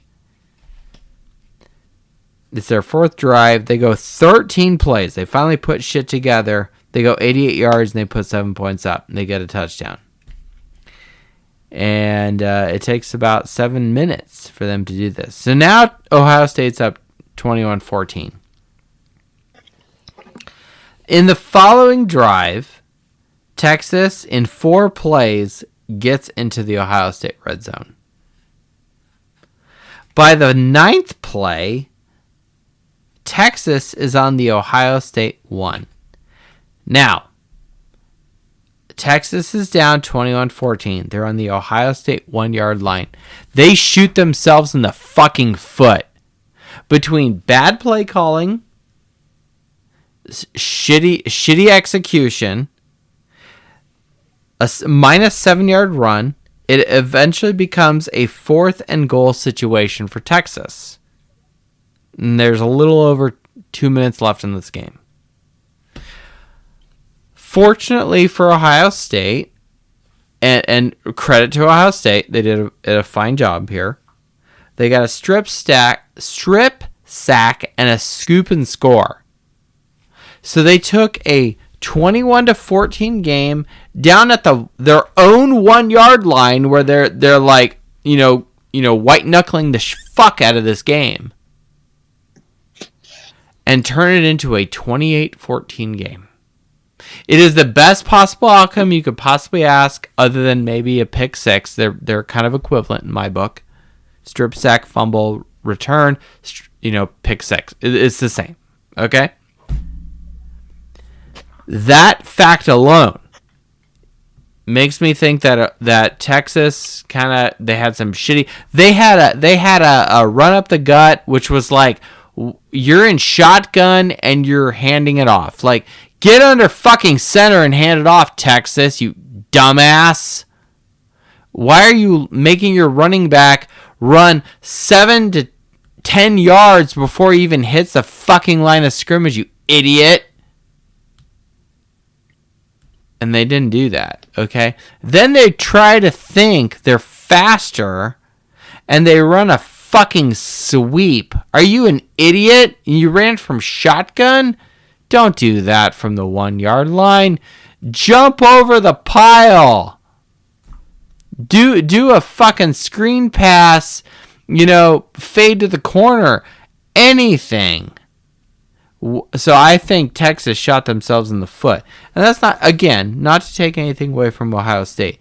I just think you turn this Texas-Ohio State, semifinal game around, it's completely different. Which justifies my post when I said, I'm watching this game, I think we got this. Yeah. Because if Notre Dame comes out and locks Ohio State down for most of the game, minus the last 2 minutes, quite frankly, yeah, if Notre Dame plays like that, they'll fucking win. And Texas shot themselves in the fucking foot, and we might be playing Texas. I don't know. All I'm saying is that I think Texas could have gone down and scored if they called different plays and they played a little smarter. And the game went to overtime. Who knows? Who knows? It didn't happen, so we don't need to speculate too much about it. But by the time the scoop and score happened for Ohio State, respect to Ohio State, they took care of business. What the fuck did we do against USC? Had 2 pick sixes, we win the game. That's kind of the difference. Like, yeah, okay, I'm not going to take that away from you, Ohio State. Don't take that away from us against USC. Fair enough. At least we beat our rival this year. You didn't. Oh, burn. Okay, fuck you, Ohio State. Look, 2:13 left. Look, Texas is down, 2 points to throw another pick, it take a knee, Ohio State wins, all right? So, you analyze this Texas game, and you're like, wait a second, this game could have been completely different, and it certainly makes Ohio State, the poisonous nuts with their pot leaf logo, Buckeye bullshit, look very, very vulnerable. I remember you and I texting at halftime going, we can beat both of these We could teams. beat both of those teams. Yeah. as they were playing in that game. I want to preface that, okay? Because if Ohio State plays like they have against some of the patsies, then sure, fine. Or if Riley Leonard throws 2 fucking picks or something, like, fine, okay, yeah, they could really fuck us up, but I don't think that's gonna happen. It better not happen. It shouldn't happen. Anyway. Let's see, Red Snapper. Let's go Fletch here. He's been patiently waiting. Fletch at F. No, one Fletch 1. You've been invited to speak. Very patient. Pink button, lower left-hand corner. What's up, man? Yo, can you hear me? Yo, welcome to the Fighting Irish Faithful show. Yeah, I just wanted to know. Do you have a score prediction? Ooh. You're making me. Do you guys have like legit reasoning as into how exactly, like, in what way in our team do you see exploit? I like everything that Notre Dame does favors Ohio State, especially. I heard you guys were talking about the whole man playing man situation and the whole pressure, getting pressure on Will Howard. I feel like you have a favoritism to passing the football over running the football. Right. But you guys were talking about getting pressure on Will Howard. He's actually one of the best quarterbacks in the country under pressure. Not in good games. What do you mean not in good games? Not in games that were close. I feel like I've entrapped you here. Look, the opponents let me put it this way. Ohio State has played 5 quote-unquote close games. Oregon won, Nebraska, Penn State, Michigan, Tech, and Texas. I think that's 5. 1, 2, 3, 4, 5. Yeah, that's 5. Okay, I've been drinking. Whatever. The opponents in average pass better. Their passing attempts per touchdown is more efficient than your boy, Mr. Howard. Your opponents, in these tough games, their passing attempts per touchdown is 18.3. You're 20.2. Tell me you're better in close games. Tell me right now you're better. Definitely better, close or not. Ohio It State doesn't fucking matter. They are more efficient in throwing passing touchdowns than you are. The O-line to keep up. Notre Dame does not have the O-line to keep up with Ohio State's defense. Whoa! No! Don't change the subject. Go back to passing the football. Go back to passing the football. You want to talk about passing, but we have the better quarterback. You want to talk about passing the football? No. I'm talking about how efficient is Will Howard in tough games. In tough games, he has not performed better than his opponents. That is not facts at all. No, it's simple math. You may not understand simple math, but Ohio State's average. What I do understand. Excuse me, sir. Over that. Look, I have the power to mute you, Ohio State fan. I'm going to mute your dumbass. In the 5 games, this is the stat piece that's really the zinger here that Fletch isn't going to like here. You're uneducated, brother. Dude, I am way smarter than you, okay? This is straight up math, okay? You've been muted on purpose. Straight statistics from those games themselves. Can he say how he will beat us? How will you beat Ohio State? How will you beat? If you would let him talk, he's giving. Why don't you be quiet for a second? Don't talk in the over him. 5 games that Ohio State has played tough games, Oregon won, Nebraska, Penn State, Michigan, and Texas, and I'm giving you kind of an attaboy with Texas, okay? Even though you won by 14 points, that game was a lot closer than it really was. Minus the last 2 minutes of the game, that game was really close. Can you just shut the fuck up and let him talk? Dude, I'm gonna boot you if you don't shut up, okay? You're not saying how you will beat us. You're not saying how you will beat us. Fletch, stop being combative. Listen to the statistics. Let him answer your question. Stop talking. Say how you will beat us. Say how you will beat us. How about we run the damn ball right down your fucking throat? How about that? I booted this guy. This guy's just an asshole and just wants to be combative. Here's the deal. and this is eventually what we're going to get at. Back to what Fletch is talking about, because he doesn't want to listen. Against Oregon, Nebraska, look, this is what I did. Why do I think Notre Dame can beat Ohio State? Because I wanted to look at what Notre Dame has done in, quote, tough games, and what Ohio State has done in, quote, tough games.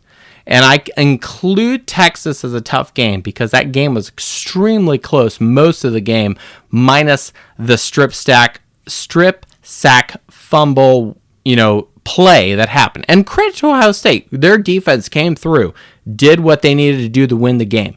I mean, shit, Notre Dame's defense came through, won the game against USC, okay? So I'm giving you guys the piece here, okay? My point is, in those games, how did Ohio State's passing team perform? And we look at macro stats, we look at passing attempts per touchdown. This is an efficiency thing. Who is the more efficient team?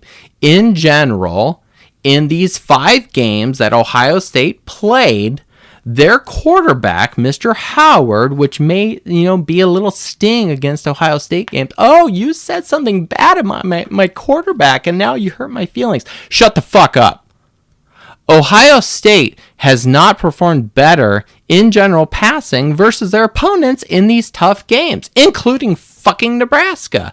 Well, maybe not specifically that game, but in general, because, Nebraska didn't throw a passing touchdown. But in general, in the games that did happen, Texas, Oregon, whatever, Ohio State had a passing attempts per touchdown of 20.2. Their opponents in the tough games was 18.3. It's better for the opponent in general.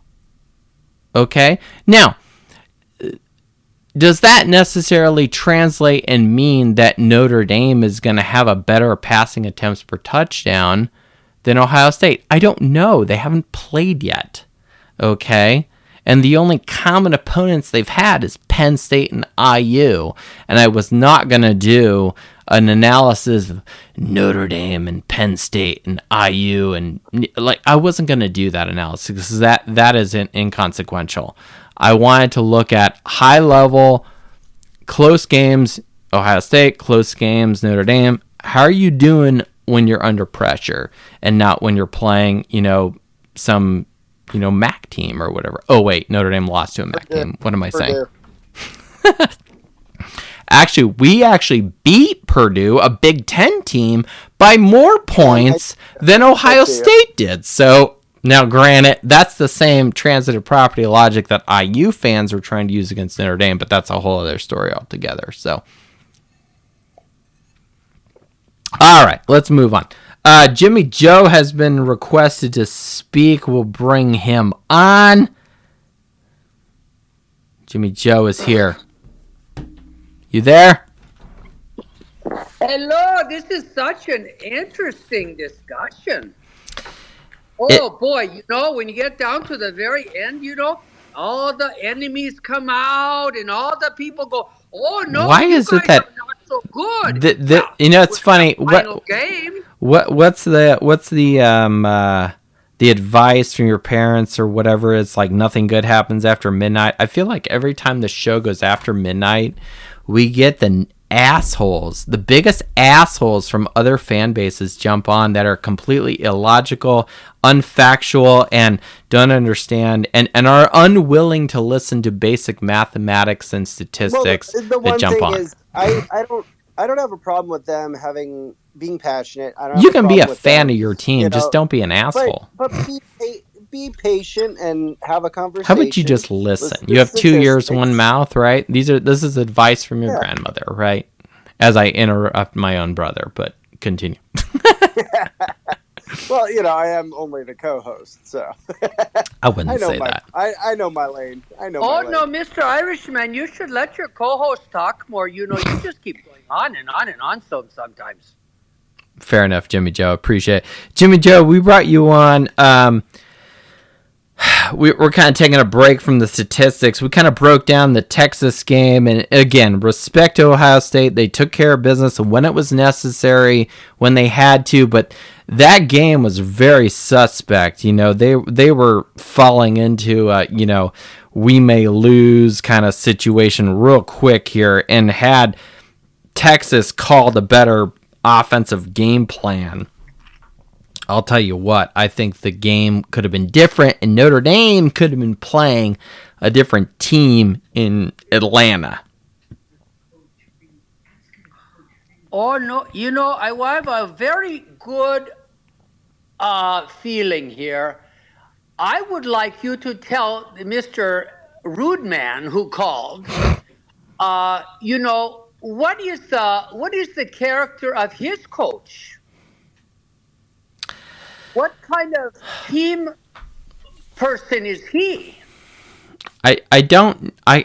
Good question, Jimmy Joe. I don't know enough about Ryan Day specifically, other than I throw out some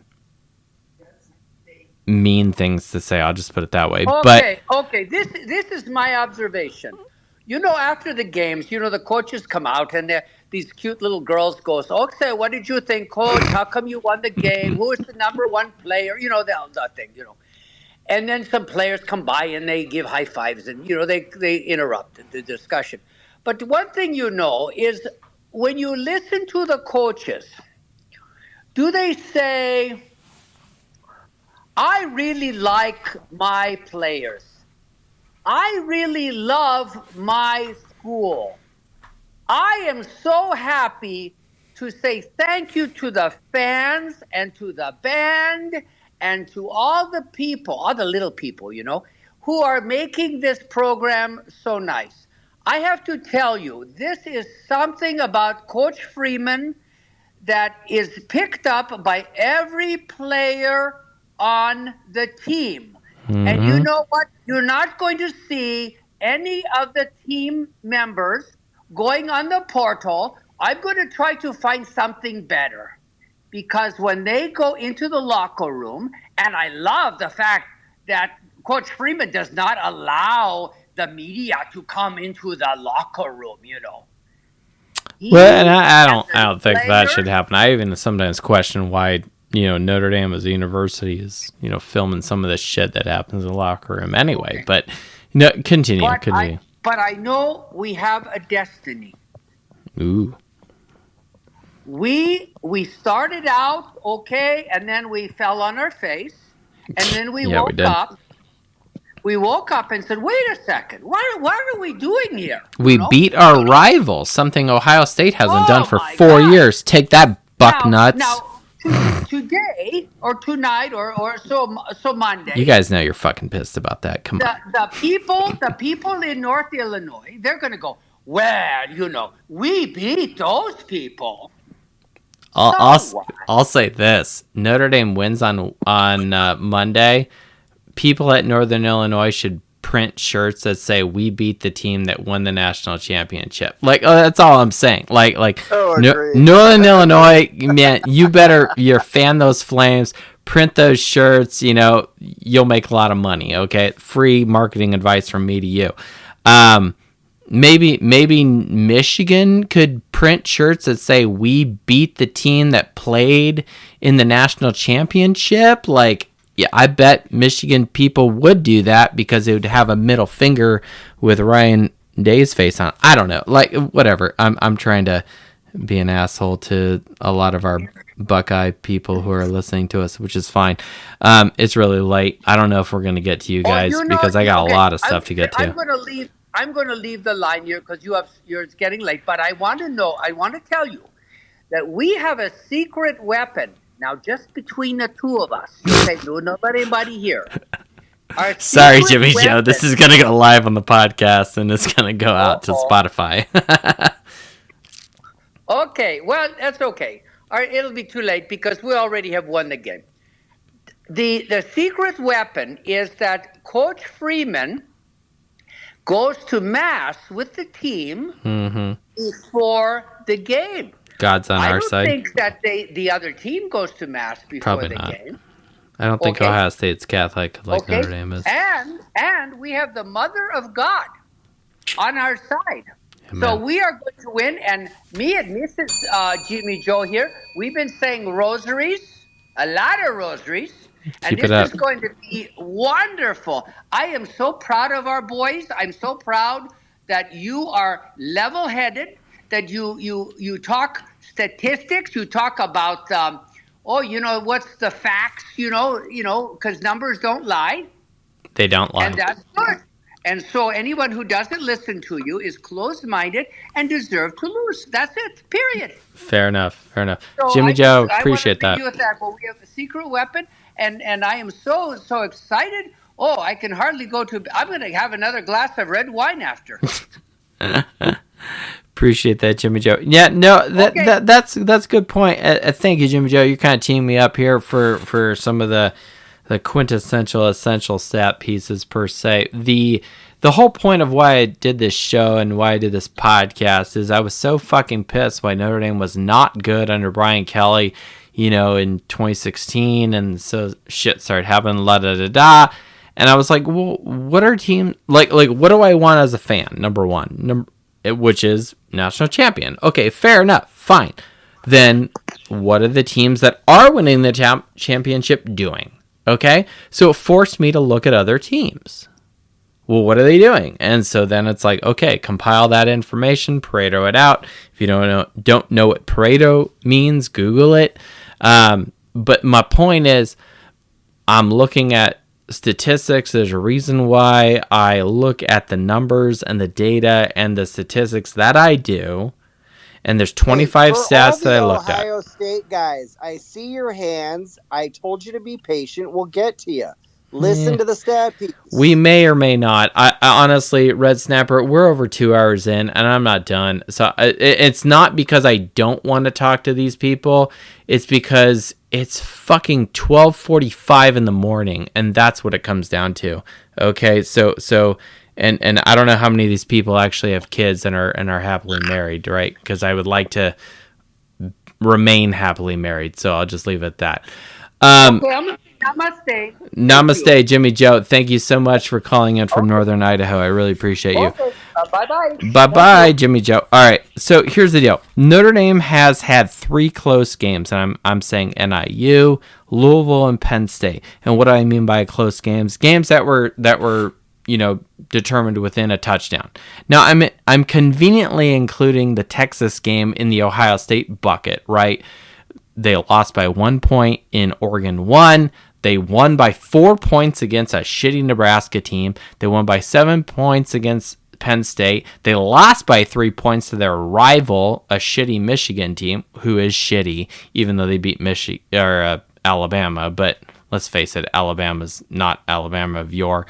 And then they beat Texas by 14. But again, we've already explained that game was decided in the last 2 minutes, so that doesn't necessarily account for the full bulk of the whole full game. So, fine. I don't know how much, the statistics really change for Ohio State's average if I throw out the Texas game. I'm not going to do that on the fly. But that being said, I looked at their close games versus our close games. Here's the deal. Very, very, very high level. Notre Dame scores more points on average than Ohio State in these close games. Notre Dame has scored 24 points. Ohio State has scored 22. Now, the margin of victory is better for Ohio State. They have a margin of victory of 4.2 versus Notre Dame's 2.7 in these, quote, close games. Now, passing touchdowns, and this should not be a surprise because Will Howard has performed better than Riley Leonard. But Ohio State has averaged less than 2. Notre Dame is about 1 passing touchdown. Fine. Passing yards, fine. You throw the ball more, better. Ohio State, fine. You have more yard points, i.e. total yards, fine. Okay. Completion percentage. Ohio State has a better completion percentage than their opponent, even in these close games, which is good. Now, Notre Dame also has a better completion percentage in these close games, but it's not better than Ohio State. So, fair enough. All right, respect Ohio State. Turnovers. Ohio State, you've had 1 to 2 turnovers. You average 1.6 turnovers in these close games. Notre Dame, unfortunately, has had 2 in all 3 of their close games. All right, so that's not good. Sacks, tackles for loss. This is, I'm like beating the same drum here. This is like every other fucking team Notre Dame has played. Every other team, quite frankly, is better in sacks and better in tackles for loss. So Ohio State, what makes you think you're better or different than Penn State or Georgia or whatever? Okay, every team coming into the game on average for the year has been better. Why are you better? You're not. Okay, so shut up. All right. Passing attempts per touchdown, it's efficiency thing. We kind of already talked about this with Mr. Fletch. Now, granted, your opponents are better on average, than Ohio State. They were 18.3. Ohio State, you're 20.2. You're slightly better than Notre Dame, 21.3. Okay, fine. That's it. Okay, now here's the real deal. I already mentioned that Notre Dame puts up more points on average than Ohio State in close games. 24 points, 22. What actually determines the outcome of the game? The fucking score. Notre Dame 22, Notre Dame 24, Ohio State 22. There it is. Passing touchdowns. No. Total plays. Here's what's interesting. In these games, the game has really been slow. Like, everyone wants to talk about Ohio State and their passing and Will Howard, and like, fine, respect. Do you realize that Ohio State and their opponents in these close games, the average plays is 59 plays for Ohio State and 62 for their opponents? In Notre Dame's close games, it's 62 plays for Notre Dame and 68 for their opponents. Regardless of the outcome, the number is still higher for Notre Dame. 62 plays for Notre Dame, 59 plays for Ohio State. If Notre Dame has the ball more than Ohio State, that's a good thing for Notre Dame. Opponent rushes are better than Notre Dame.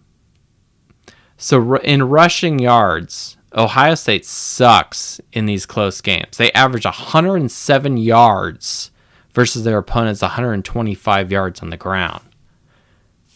Now, Notre Dame has averaged 133 versus their opponents 191, and maybe that's because NIU is actually a really good rushing football team, but that's another conversation.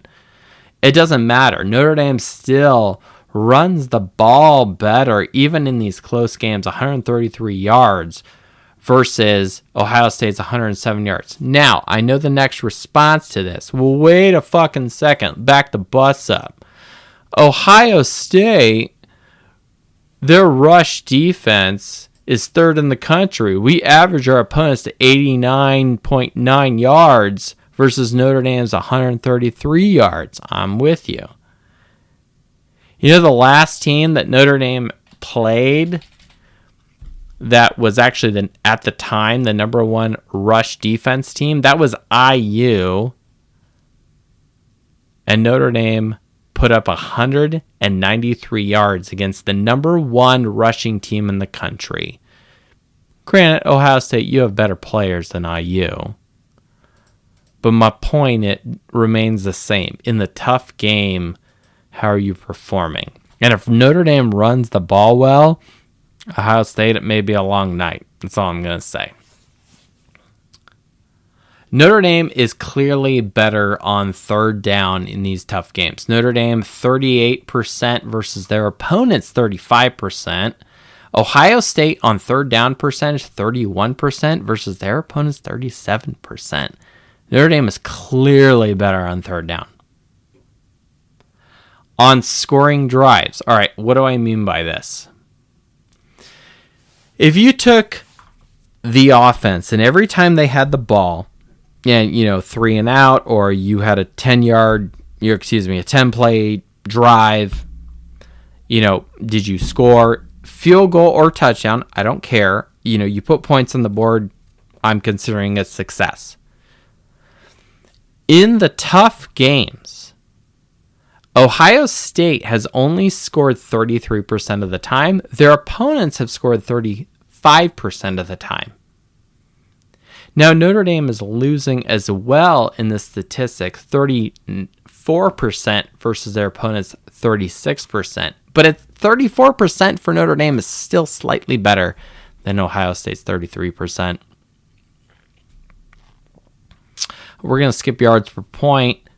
We'll come back to that. Rushing attempts per touchdown. Notre Dame has struggled to run better. But Ohio State, in these 5 games, has only rushed well in 2 of the 5 games where they efficient, where they had no rushing touchdowns in 3 of them, which skews the statistics.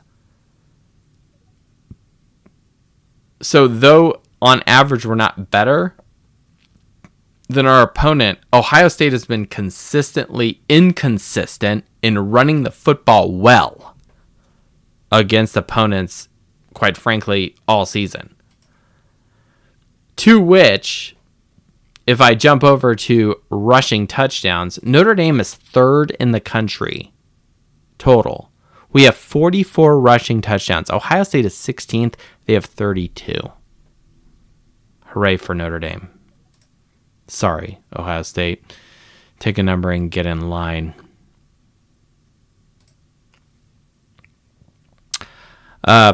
Passing attempts for touchdown, we already talked about that. It's no surprise Ohio State's better. What I also wanted to do is break down the scoring by quarter. Can I put it that way? If I look at who has scored more points in tough games by quarter, Notre Dame comes out strong in the first quarter. In their tough games, they've averaged 9.3 points versus 5.7 points for their opponent. Ohio State in the first quarter, 6.2 versus 3.2 of their opponent. So Notre Dame is stronger in the first quarter. Now, Ohio State's best quarter is the second. They've averaged 8.4 versus 7.8 for their opponents. And Notre Dame's worst quarter is the second quarter, where Notre Dame has had 2 points versus 6.7 for their opponents in these close games. So Notre Dame has a strong first quarter. Ohio State has a strong second quarter. And in general, Ohio State averages 14 points in the first half versus Notre Dame averages 11 points in the first half. Now, here's the deal. Ohio State does not make adjustments at halftime well, despite their experienced coaching staff. And they get outscored in the third quarter. Here's the deal. In the close games, Notre Dame has shut out their opponents in the third quarter. I will repeat that. Notre Dame in close games, doesn't matter if it's NIU, Penn State, Louisville, they have shut all 3 of those opponents out in the third quarter. Whereas Ohio State gets outscored 2 points versus 2.6 points by their opponents. It's, fraction of a point. Fine. Okay. It doesn't matter. You didn't shut them out. Notre Dame lets teams score in the fourth quarter. However, Notre Dame averages 12.7 points in the second half. Ohio State, 7.4. Notre Dame performs better in the second half than Ohio State has on average. And quite frankly, Ohio State is only like a point and a fraction better than their opponent in the fourth quarter. Ohio State averages 5.4 points in the fourth quarter in close games versus their opponent's 4.2 points. 7 points in the second half for Ohio State and 12.7 points in the second half for Notre Dame. You average and add all that shit up, Notre Dame statistically and mathematically has the advantage. And that's the math. That's the math talking. That is not my opinion. This is mathematical, factual shit based off of close games that Ohio State has played. And let's look at that.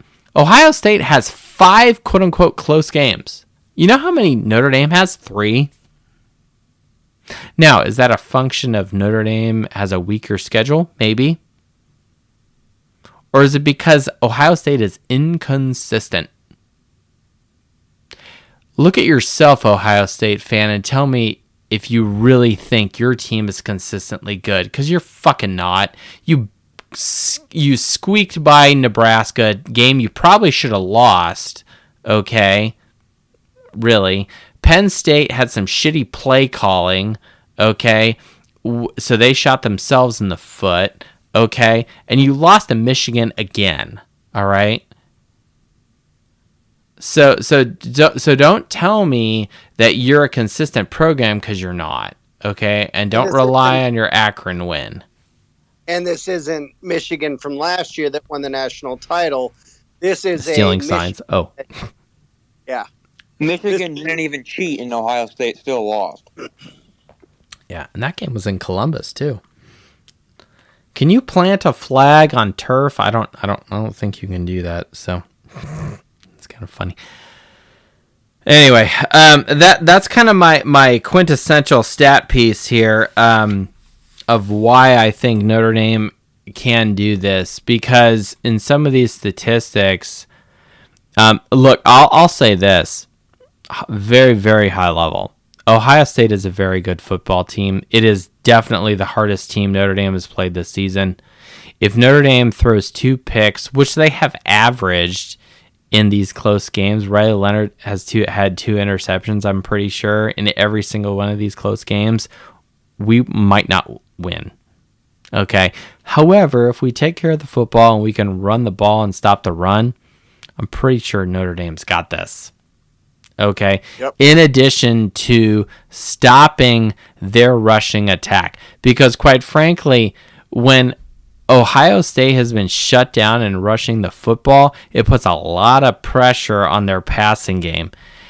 Look, Ohio State, I realize you guys in general have a great passing defense. That's fine. It's not going to do much against Notre Dame because we don't have a very fierce passing offense. We really don't, and we'll be the first to admit that. And I wish it was better. It's not. Okay?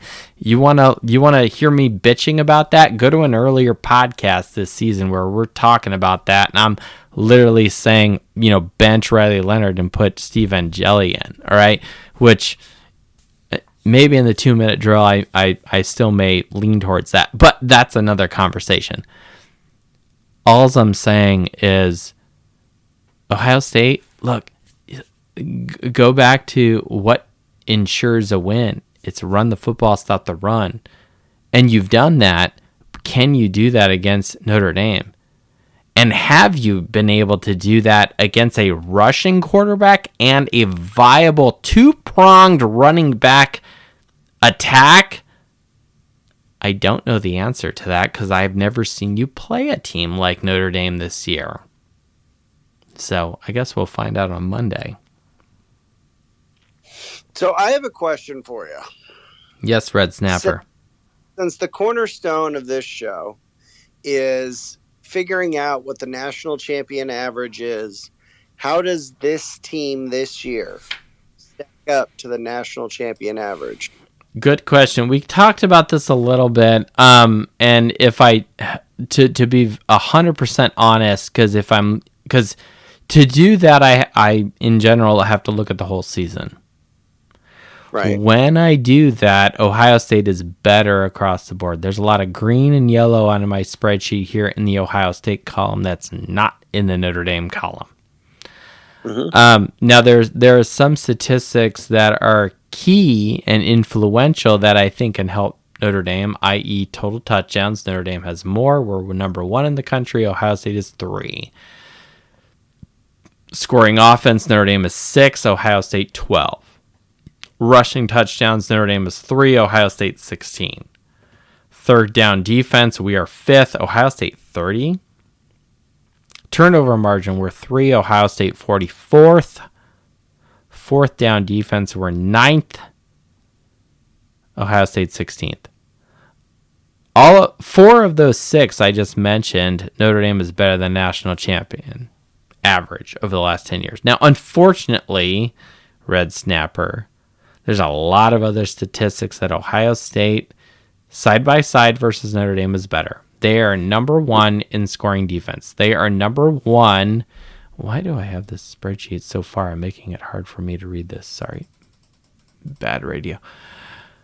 That's better. They are number 1 in total defense. They are 5th in passing touchdowns, which is not better than national champion average because they only have 35 and national champions have 39. And if you think you're going to get 4 or 5 more passing touchdowns against Notre Dame, you got another thing coming because that's not going to happen.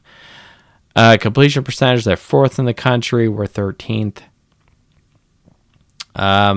Sacks per game, they're 3rd and 6th in tackles for loss allowed. So if I go look at the season on average, including the weak teams, and Notre Dame's played weak teams too, right? But so has Ohio State. Mm-hmm. In general, the overall complexion of Ohio State's team versus Notre Dame's team, they are better statistically than Notre Dame in average. Okay, and that's not me, being, a dick to Notre Dame. That's me being honest with what this show is. But I'm trying to understand the influence of all of those things in close games and games that quote unquote matter, or games that were decided by less than a touchdown.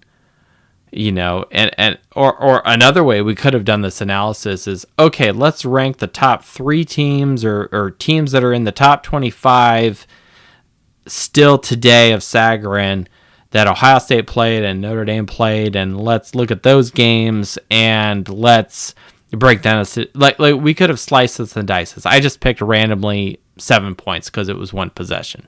All right.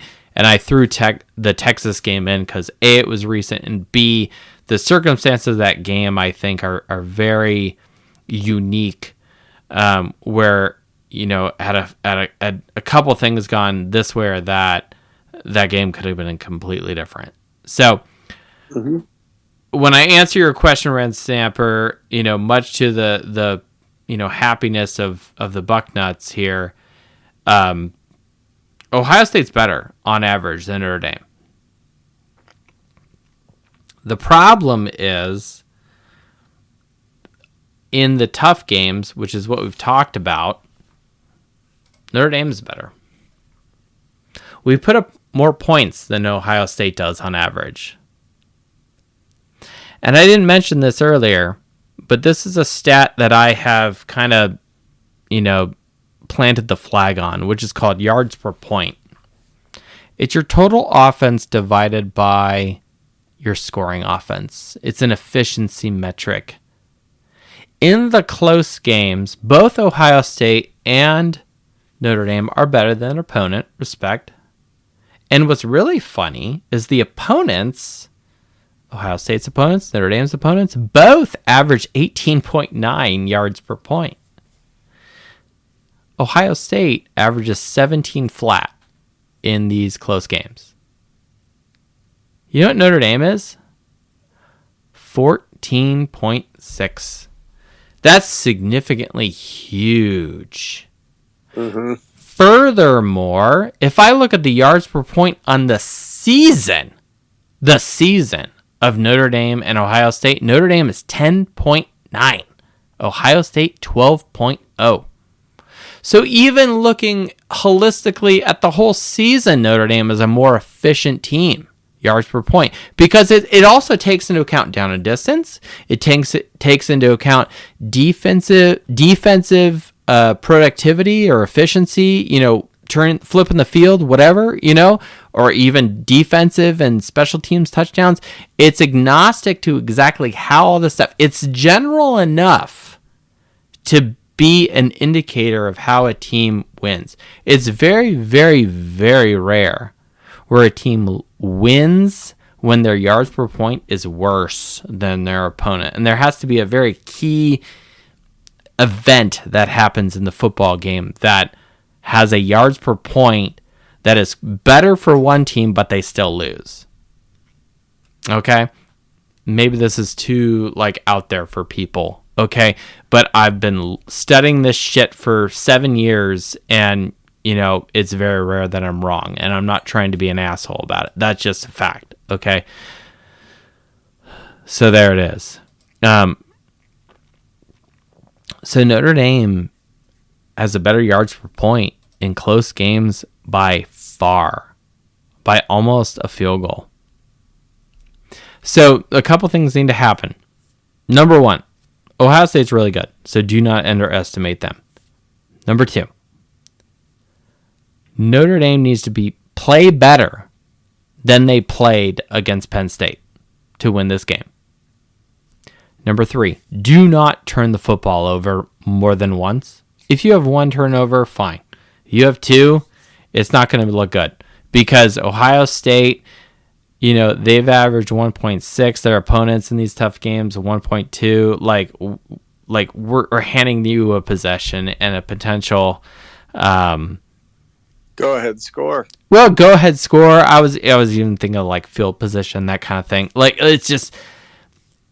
we're making it easier for them, right? So if we have one turnover, fine.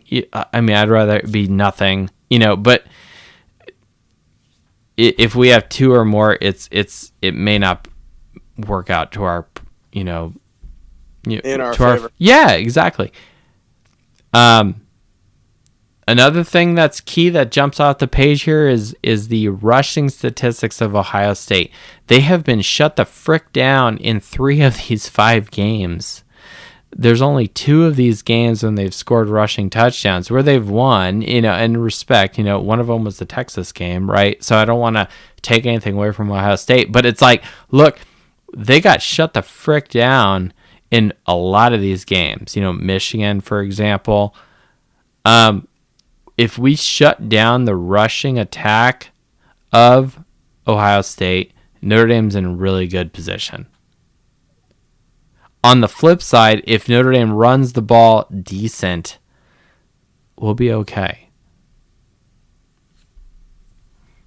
It's a simple fact of run the ball, stop the run, don't commit turnovers. Is it that basic that I'm okay with that? I am not worried about Ohio State being able to pass all over us because they haven't done it in any of these close games. Furthermore, these teams they fucking played don't have a pass defense that's as good as Notre fucking Dame. They're not better. None of these teams are better than Notre Dame in passing defense. And you think you're going to throw 300 fucking yards on us? Go fuck yourself. That's not going to happen, Ohio State. There's no fucking way. Okay? And furthermore, you guys have averaged almost 2 turnovers. I've saved this stat for the end. I think this is the X factor, and that's not, symbolic of Xavier Watts, although that's pretty tight. Maybe I should play, DMX right now. But, the number one most important stat other than scoring margin is total touchdowns. So Notre Dame's number 1 in the country. Ohio State's 3rd in the country. Okay. We have 73. They have 72. If you break down the rushing versus passing, you end up getting this little residual piece. Like imagine a pie graph, right? You've got rushing touchdowns, you got passing touchdowns, and then you have this little piece, and that little piece is special teams and defense. So if I made that metaphorical pie graph for, the national champion average over the last 10 years, the special teams and defensive touchdowns average over the last 10 years 1.9. Now Ohio State's not bad. They're good. 5 flat. Based off of what they've done this year. They have 5 special teams / defensive touchdowns. You know what Notre Dame is? Got to be around 4. It's higher. 7. Holy cow.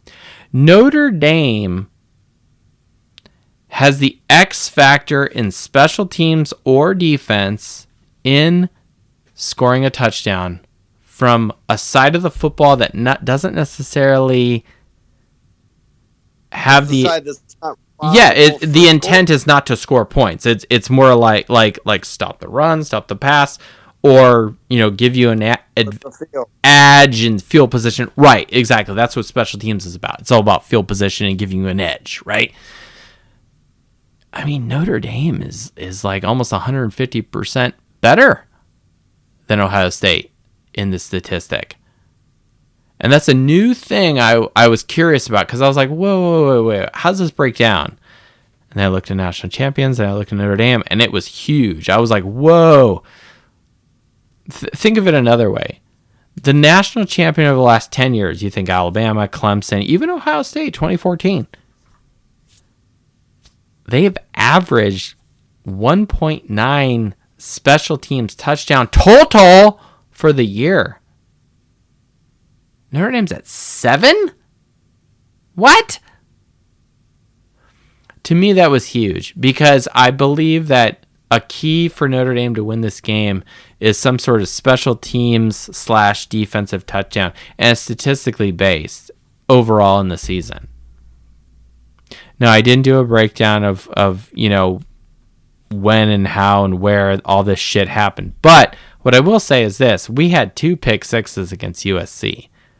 We had a touchdown returned against fucking Georgia, the SEC champion, to kick off the third quarter. Okay? Be afraid, Ohio State. We're here. We're now. Recognize. And that's a statistic that you can take to the bank. So, Red Snapper, I'm willing to wind down here. We've been running a long show here. I've got one over ancillary piece, and then a couple of rants, and then we'll call it good. I think a key factor for this game, and it kind of got a lot of traction, a lot of media coverage, because Marcus Freeman had said it about the middle 8, the last 4 minutes of the second quarter and the first 4 minutes of the third quarter, about how the middle 8 we need to win. I'm going to double down on that, but I also want to overemphasize the outside 8. The 4 minutes of the first quarter and the 4 minutes at the end of the fourth quarter. Yeah. You have to win the middle 8 and you have to win the outside 8 in order to win a game. You need to come in and start strong, both first and third quarters. I mean, we consistently have been the stronger team in the first quarter. And we have the games. We have put now against our opponent, Notre Dame has put up 8 points on average in the tough games, right? The close games. Mm-hmm. Notre Dame scored 8 points on average in the fourth quarter, their opponents 9 points. However, Ohio State in the fourth quarter put up 5.4 points versus their opponents 4.2. And that's why I think, to me, that would be a huge emphasis from a game plan standpoint, from a motivation standpoint, is not just the middle 8. You got to win the outside 8. Well, and we have accelerated in the third quarter, and we have put up more points in the second half than Ohio State has on average in close games. Mm-hmm. So if I do the numbers, the math, average by quarter, Notre Dame 24, Ohio State 22.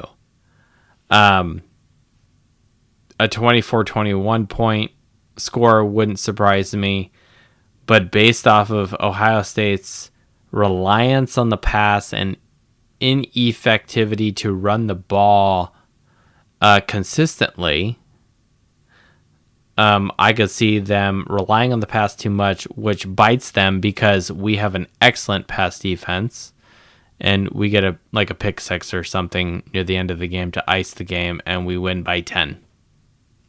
So I don't really do a lot of score predictions, as you know. I'm just saying, like I've done a heavily statistical, analysis of this game, and this is what we end up with. So.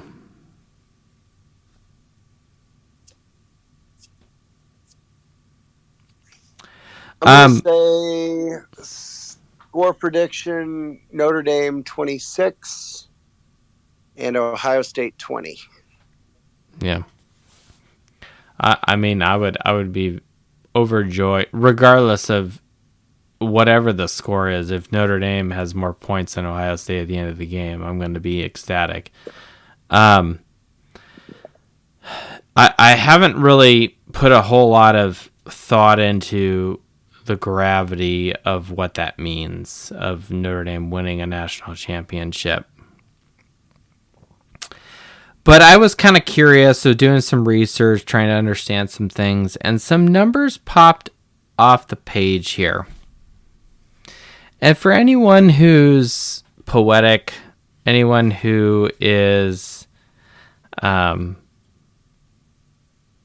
pays attention to, kind of the high level stuff. This is kind of like woo, kind of stuff. There's only a handful of teams that Notre Dame has played in Marcus Freeman's third year. 1, 2, 3 years, all 3 years. It's like Navy, USC and Ohio State. I'm pretty sure that's it. Those are the only 3 teams he played consistently. Obviously, Lincoln Riley has been consistent at USC, but Ryan Day has been at Ohio State. But Ohio State sings more because we've lost twice in a row to them. And now here we are playing Ohio State, a team we typically don't play, quote unquote, historically. And here we are playing them 3 years in a row. That's never happened. Notre Dame's never played Ohio State 3 years in a row. Last year, and if you don't admit this as an Ohio State fan, you're a fool. Notre Dame beat themselves last year.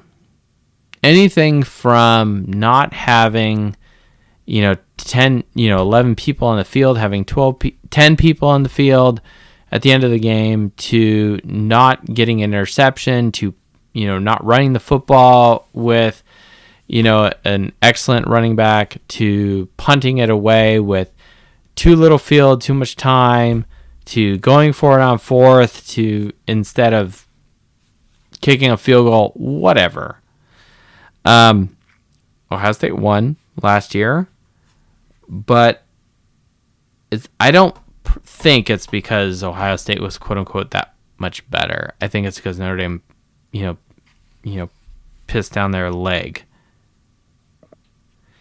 Everybody knows about the 3-year prophecy, whatever you want to describe it, about Notre Dame coaches. Anyone from Leahy to Parsegian to Devine to Holtz, even Kelly. Kelly kind of fell into that. I, as a fan, fell into it's year 3 of Kelly. Of course we're going to win. And I wasn't looking at numbers and data, and we got shellacked by Alabama. Okay? So everybody knows about that with Freeman or Notre Dame in general. But statistically, we've kind of proved tonight that the window is there. The window and the door is open for Notre Dame to blow this bitch wide open and take advantage of Ohio State, because they are suspect. If Notre Dame has a similar game plan on defense of what Michigan or Nebraska did to Ohio State, Ohio State's fucked. They're going to lose, okay? But if Notre Dame coughs the ball up, throws multiple picks, has shitty play calling, whatever, yeah, we could hand the game to Ohio State. Sure. I'll say this. Red Snapper, do you remember the show we did live? And we weren't on X-Space. But it was a show you and I did right after Marcus Freeman was hired. Yep. Do you remember what I said about him? Specifically, that he's got an energy about him. He's special. Yeah. There's a way this team rallies to him. Yeah. What I said is that he's going to win a title within 3 to 4 years. I didn't go back and find the specific chapter and verse in said episode, but I do remember the episode we did it. I do remember me saying that. And here we are. It's like I'm a prophet. Before we get to the end, we're gonna throw it over to a Cougar fan at LINQKQSY. Looks like a BYU fan. What's up, man? You there? Come off mute. Outside of statistics, how is Notre Dame going to beat Ohio State?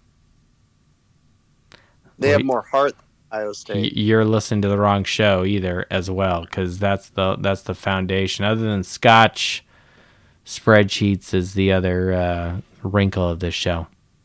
They have more heart than Ohio State. I mean, let me turn the question around, and I agree with Red Snapper. Let me turn it around. Can I inquire how, other than stats, Ohio State would beat Notre Dame? Can I turn it around the other way? I mean, that's not what I was looking for, but sure. Well, I mean, what do you want me to say? Like what? Because we have gold helmets? Like, that's not a real reason, you know? Like, right. I'm not trying to be a jerk. Like, I'm just like, what do you want me to say to that? What I was getting at was, this whole time, you guys have just been talking. Just let me finish. You guys have been talking just purely stats and just numbers. Amen. But you're not saying anything about scheme. And you don't even realize that I'm the same Ohio State fan that you kicked off stage. I just joined on my burner account. You have yet to bring up a fact about like schematics or anything that you guys would beat us, and it makes you guys look stupid. And we're literally in the group chat laughing. Here, let me answer this one, Red Snapper. Statistics take that into account. Well, let me respond to this. Do you know who Caleb Williams is? Are you gonna answer the question? No, I'm gonna answer your question. I'm gonna answer your question with scheme. I'm gonna answer your question with scheme. But can I ask a question? What's your first name? Because I would rather address you as by your name to give you a personhood rather than just at burner account Ohio State fan at LINKQSY, who's. What are you saying? What does this have to do with Notre Dame and Ohio What's your State? name, fool? Just Fletch. Fletch. Oh, this is Fletch? Hello, Fletch. All right, Fletch. Here, are you going to be quiet and let me talk? Go ahead. Thank you. Fletch is my show, not your show. All right, remember that. You do all that, bro. You're uneducated, bro. You haven't said anything that you guys would beat us as far as scheme or anything. You just ran your mouth. Oh, gosh. You are just... You don't understand the nonsense. Go ahead. Okay, thank you, Fletch. Here's the deal. That's weird. Why do you have a burner account? What a weirdo. I don't have a burner account. I don't need a burner account because I am one person. This is who I am. If you don't like it, here it is. All right, here's the deal. Caleb Williams, you know who he is? He plays for the fucking Bears, okay? He won the fucking Heisman Trophy. Now, he torched the shit out of Notre Dame in Marcus Freeman's first year. You know what happened the next year? He came to Notre Dame, the second year in, with Al Golden. You know what Al Golden's defense did to the Heisman Trophy winner? Embarrassed the shit out of him. What does this have to do with Monday? Okay, here's the deal. Go back to the game against Penn State. The play that Notre Dame iced the game by intercepting the ball against Drew Aller. Everybody was fucking covered. We rushed the quarterback, and he was pressured, threw the ball, and then eventually threw a pick. It was textbook perfect coverage, disguise coverage against Drew Aller, and Notre Dame ends up becoming victorious. So if we want to talk scheme, okay, we have Al Golden. I'm not done, all right? Shut your mouth. Have nothing to do with Monday. Shut the fuck up, all right? You're gone, all right? Get the fuck out of here, all right? We've got Drew Aller being picked off by an experienced... why are you fucking still on here? How do I get rid of you? Gosh, get out of here, all right? We've got Al Golden. What a douchebag. Who has a fucking burner account with a BYU logo? What an idiot, okay? Man, the trolls are out here. Do any Notre Dame fans do this, or is this just an Ohio State thing? I don't understand. Like, this is like, what the fuck kind of fan base does this? Do LSU fans even do this? You know, the craziest part about all of this, I'm actually answering his fucking question, and he wants to interrupt me, and I'm giving you play-by-play statistics how we shut down the Heisman Trophy quarterback with a defensive scheme from a defensive coordinator that used to be in the fucking NFL and as a former head football coach. Fletch, look, man. I don't have much to say to you because you're in your own little world in Columbus or where the fuck you are, okay? But at the same time, in the back of your mind, you want to fire Ryan Day. You really do. In the back of your mind, you really do. Because when you guys lost to Ohio State, all you want to do, and then I'm literally using numbers and data, and you're saying I'm uneducated. I feel like you are just calling your namesake, and you're just, I don't know. You don't understand basic math. I don't know. Well, I think one of the funniest things to me, and this is kind of the genius of using blind statistics, is the statistics speak for themselves, but they are unbiased to formation and scheme. If I thought Notre Dame was going to lose this game, I would have come out and told you. They naturally control for scheme. It doesn't matter what scheme. It doesn't matter what defense. It doesn't matter what offensive formation, how many receivers versus running backs. The statistics are the statistics.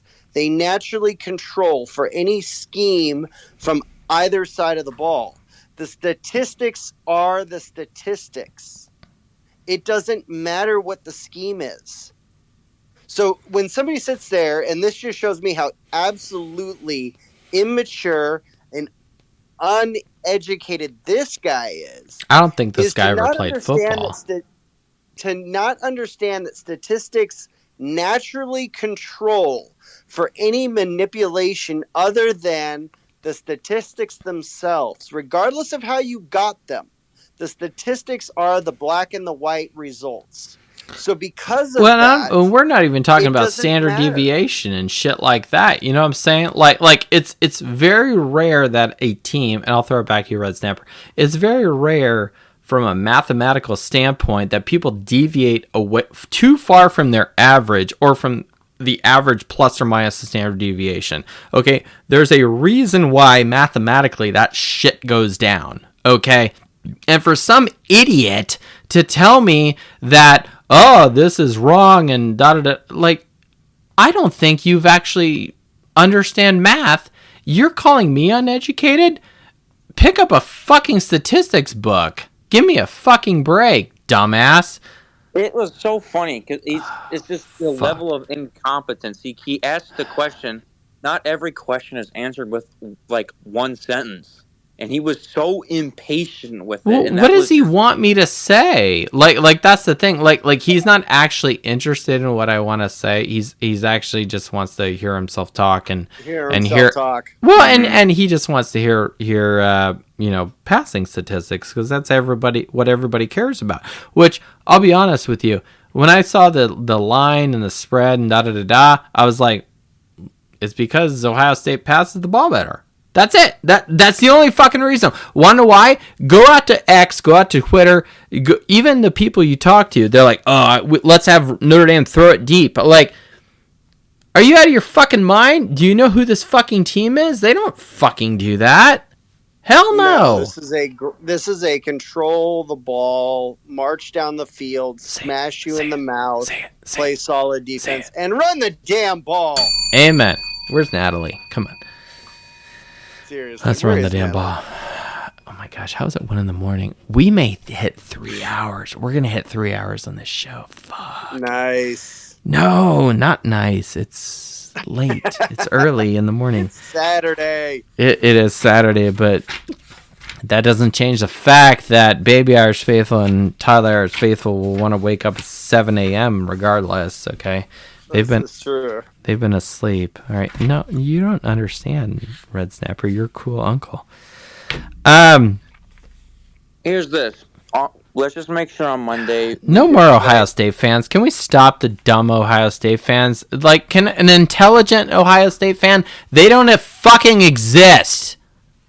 They don't have burner accounts, that's for sure. Oh God, his burner account was a fucking BYU logo. BYU logo. I was like, oh, maybe this is a BYU fan. This is a nice Mormon person. I got fucking. It was a fucking trick. All right, Fletch, respect. All right, you tricked me. You had a BYU logo. You suckered me in. Okay. My favorite part about everything Fletch. My favorite thing about everything Fletch was when he said, "Well, other than statistics, how is Notre Dame going to beat us?" And I answered his question. We have more heart. I was about to answer his question with an example. And shut him the fuck up. He had no idea what to say to that. He was quiet. It was the best fucking He just part. wanted to interrupt and be an asshole. All right. That's typical of Ohio State fans. Look, there are very few. Not now. I don't want to paint a bad picture because, all right, look, my boss is a halfway decent guy, not just because he's my boss. Like, he's generally a decent guy. You hear me, Mike? Okay. I highly doubt he got, to hour 3. We have good friends in the military. They're Ohio State people, but they're halfway decent people. All right, that's pretty much it. There's another guy I kind of know, like Gary. I'm with you. He probably doesn't listen to the show. He's halfway decent, but I think he's also kind of suckered into the I don't know, the MO that is Ohio State. I will say this. I kind of started with this, and we're kind of done with people. Sorry, Ohio State people, we're done with you. We're gonna shut this sucker down real quick. We're gonna start winding down. Year 3, we kind of talked about that. The year 3 prophecy, and we even said it in the year that he was hired. Marcus Freeman. We said, yeah, he'd win a title year 3, year 4, something to that effect. Well, it was all based on your statistics of how long does it typically take a coach to reach success, and that was a cross analysis of Dabo Sweeney and a couple other coaches. Where did they hit their sweet spot? And you said it was somewhere between year 3 and year 4, and we went off on the tangent of Magic year number 3. Yeah, good question. It was years at program. It was about. Why do I have 2 lines here? What is this? Bear with me. It was about 3.9, 2.3 years. That's about when the number of times. So it's about year 3. Yeah, absolutely. Yeah.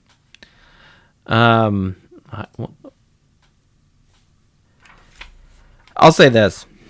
It's been 100 years since Notre Dame's first title. Clearly, we've won a few since then. But it's 2024. Our first title was 1924. Now, here's the deal. the last time Notre Dame beat Ohio State, do people know this? It's been a while. Didn't Fiver say it was like 1936? It is 1936. Now here's the crazy shit. I'm about to say some shit that's gonna blow your mind. 1936, relative to the 2024 year, is 88 years ago. I was just doing that math on my calculator because I just thought about it. When was Notre Dame's last title? 88. 1988. And Irish JTL alluded to it. Lou Holtz just turned 88. Oh, I didn't know that. That's what he was saying. Brilliant. I know Marcus Freeman just turned 39, which means he's more successful at a younger age and making more money, but that's fine. Our last title was 1988. Do you know how many years ago that was? 36. 36, which is the last time we beat Ohio State. 1936 to 1988. All that shit, all those numbers are fucking aligning. Which is not normally what we do, right? This is like, the Illuminati and, the fucking pyramids are upside down and, everything's ground at a right angle. But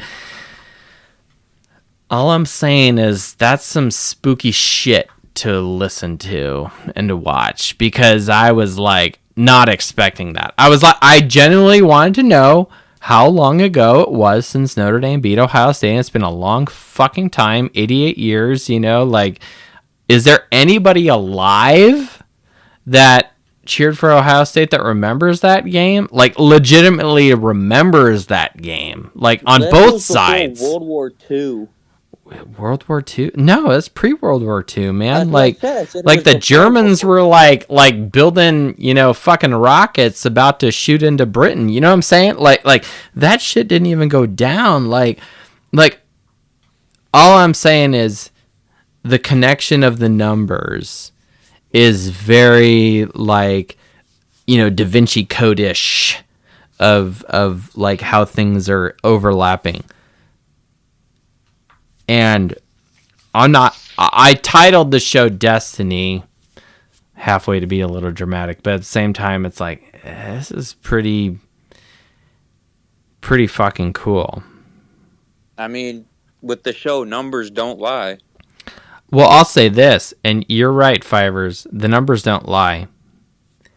Ever since I started this show, the whole motivation of why I started this show is because Notre Dame was not performing at an excellent level. I wanted to define on paper, or at least in spreadsheet form, what an excellent level is, and that is what the last 10 national champions are doing. How are they performing? Notre Dame is in that ballpark.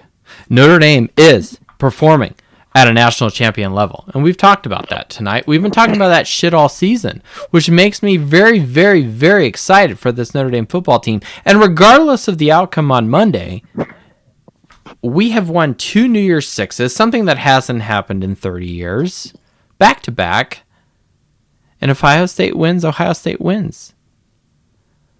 But I don't think that's going to happen. This is year 3 of Marcus Freeman. I think we've learned a lesson against this team, especially after last year.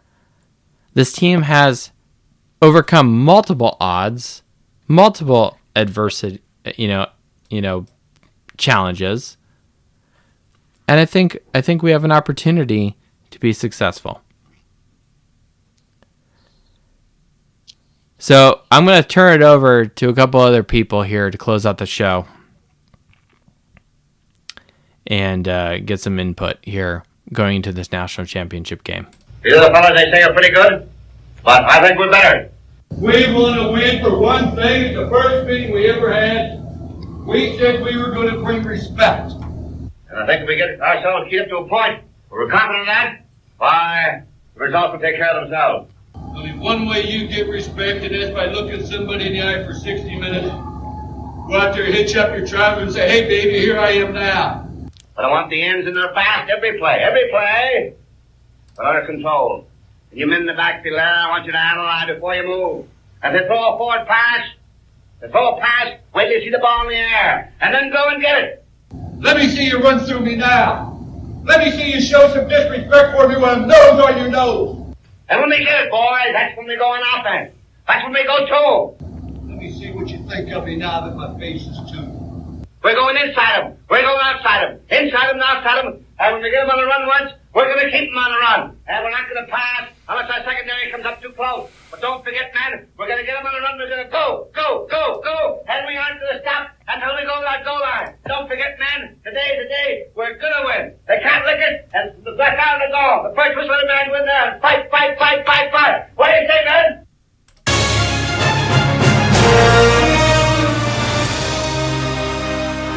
All right, Fine Irish faithful.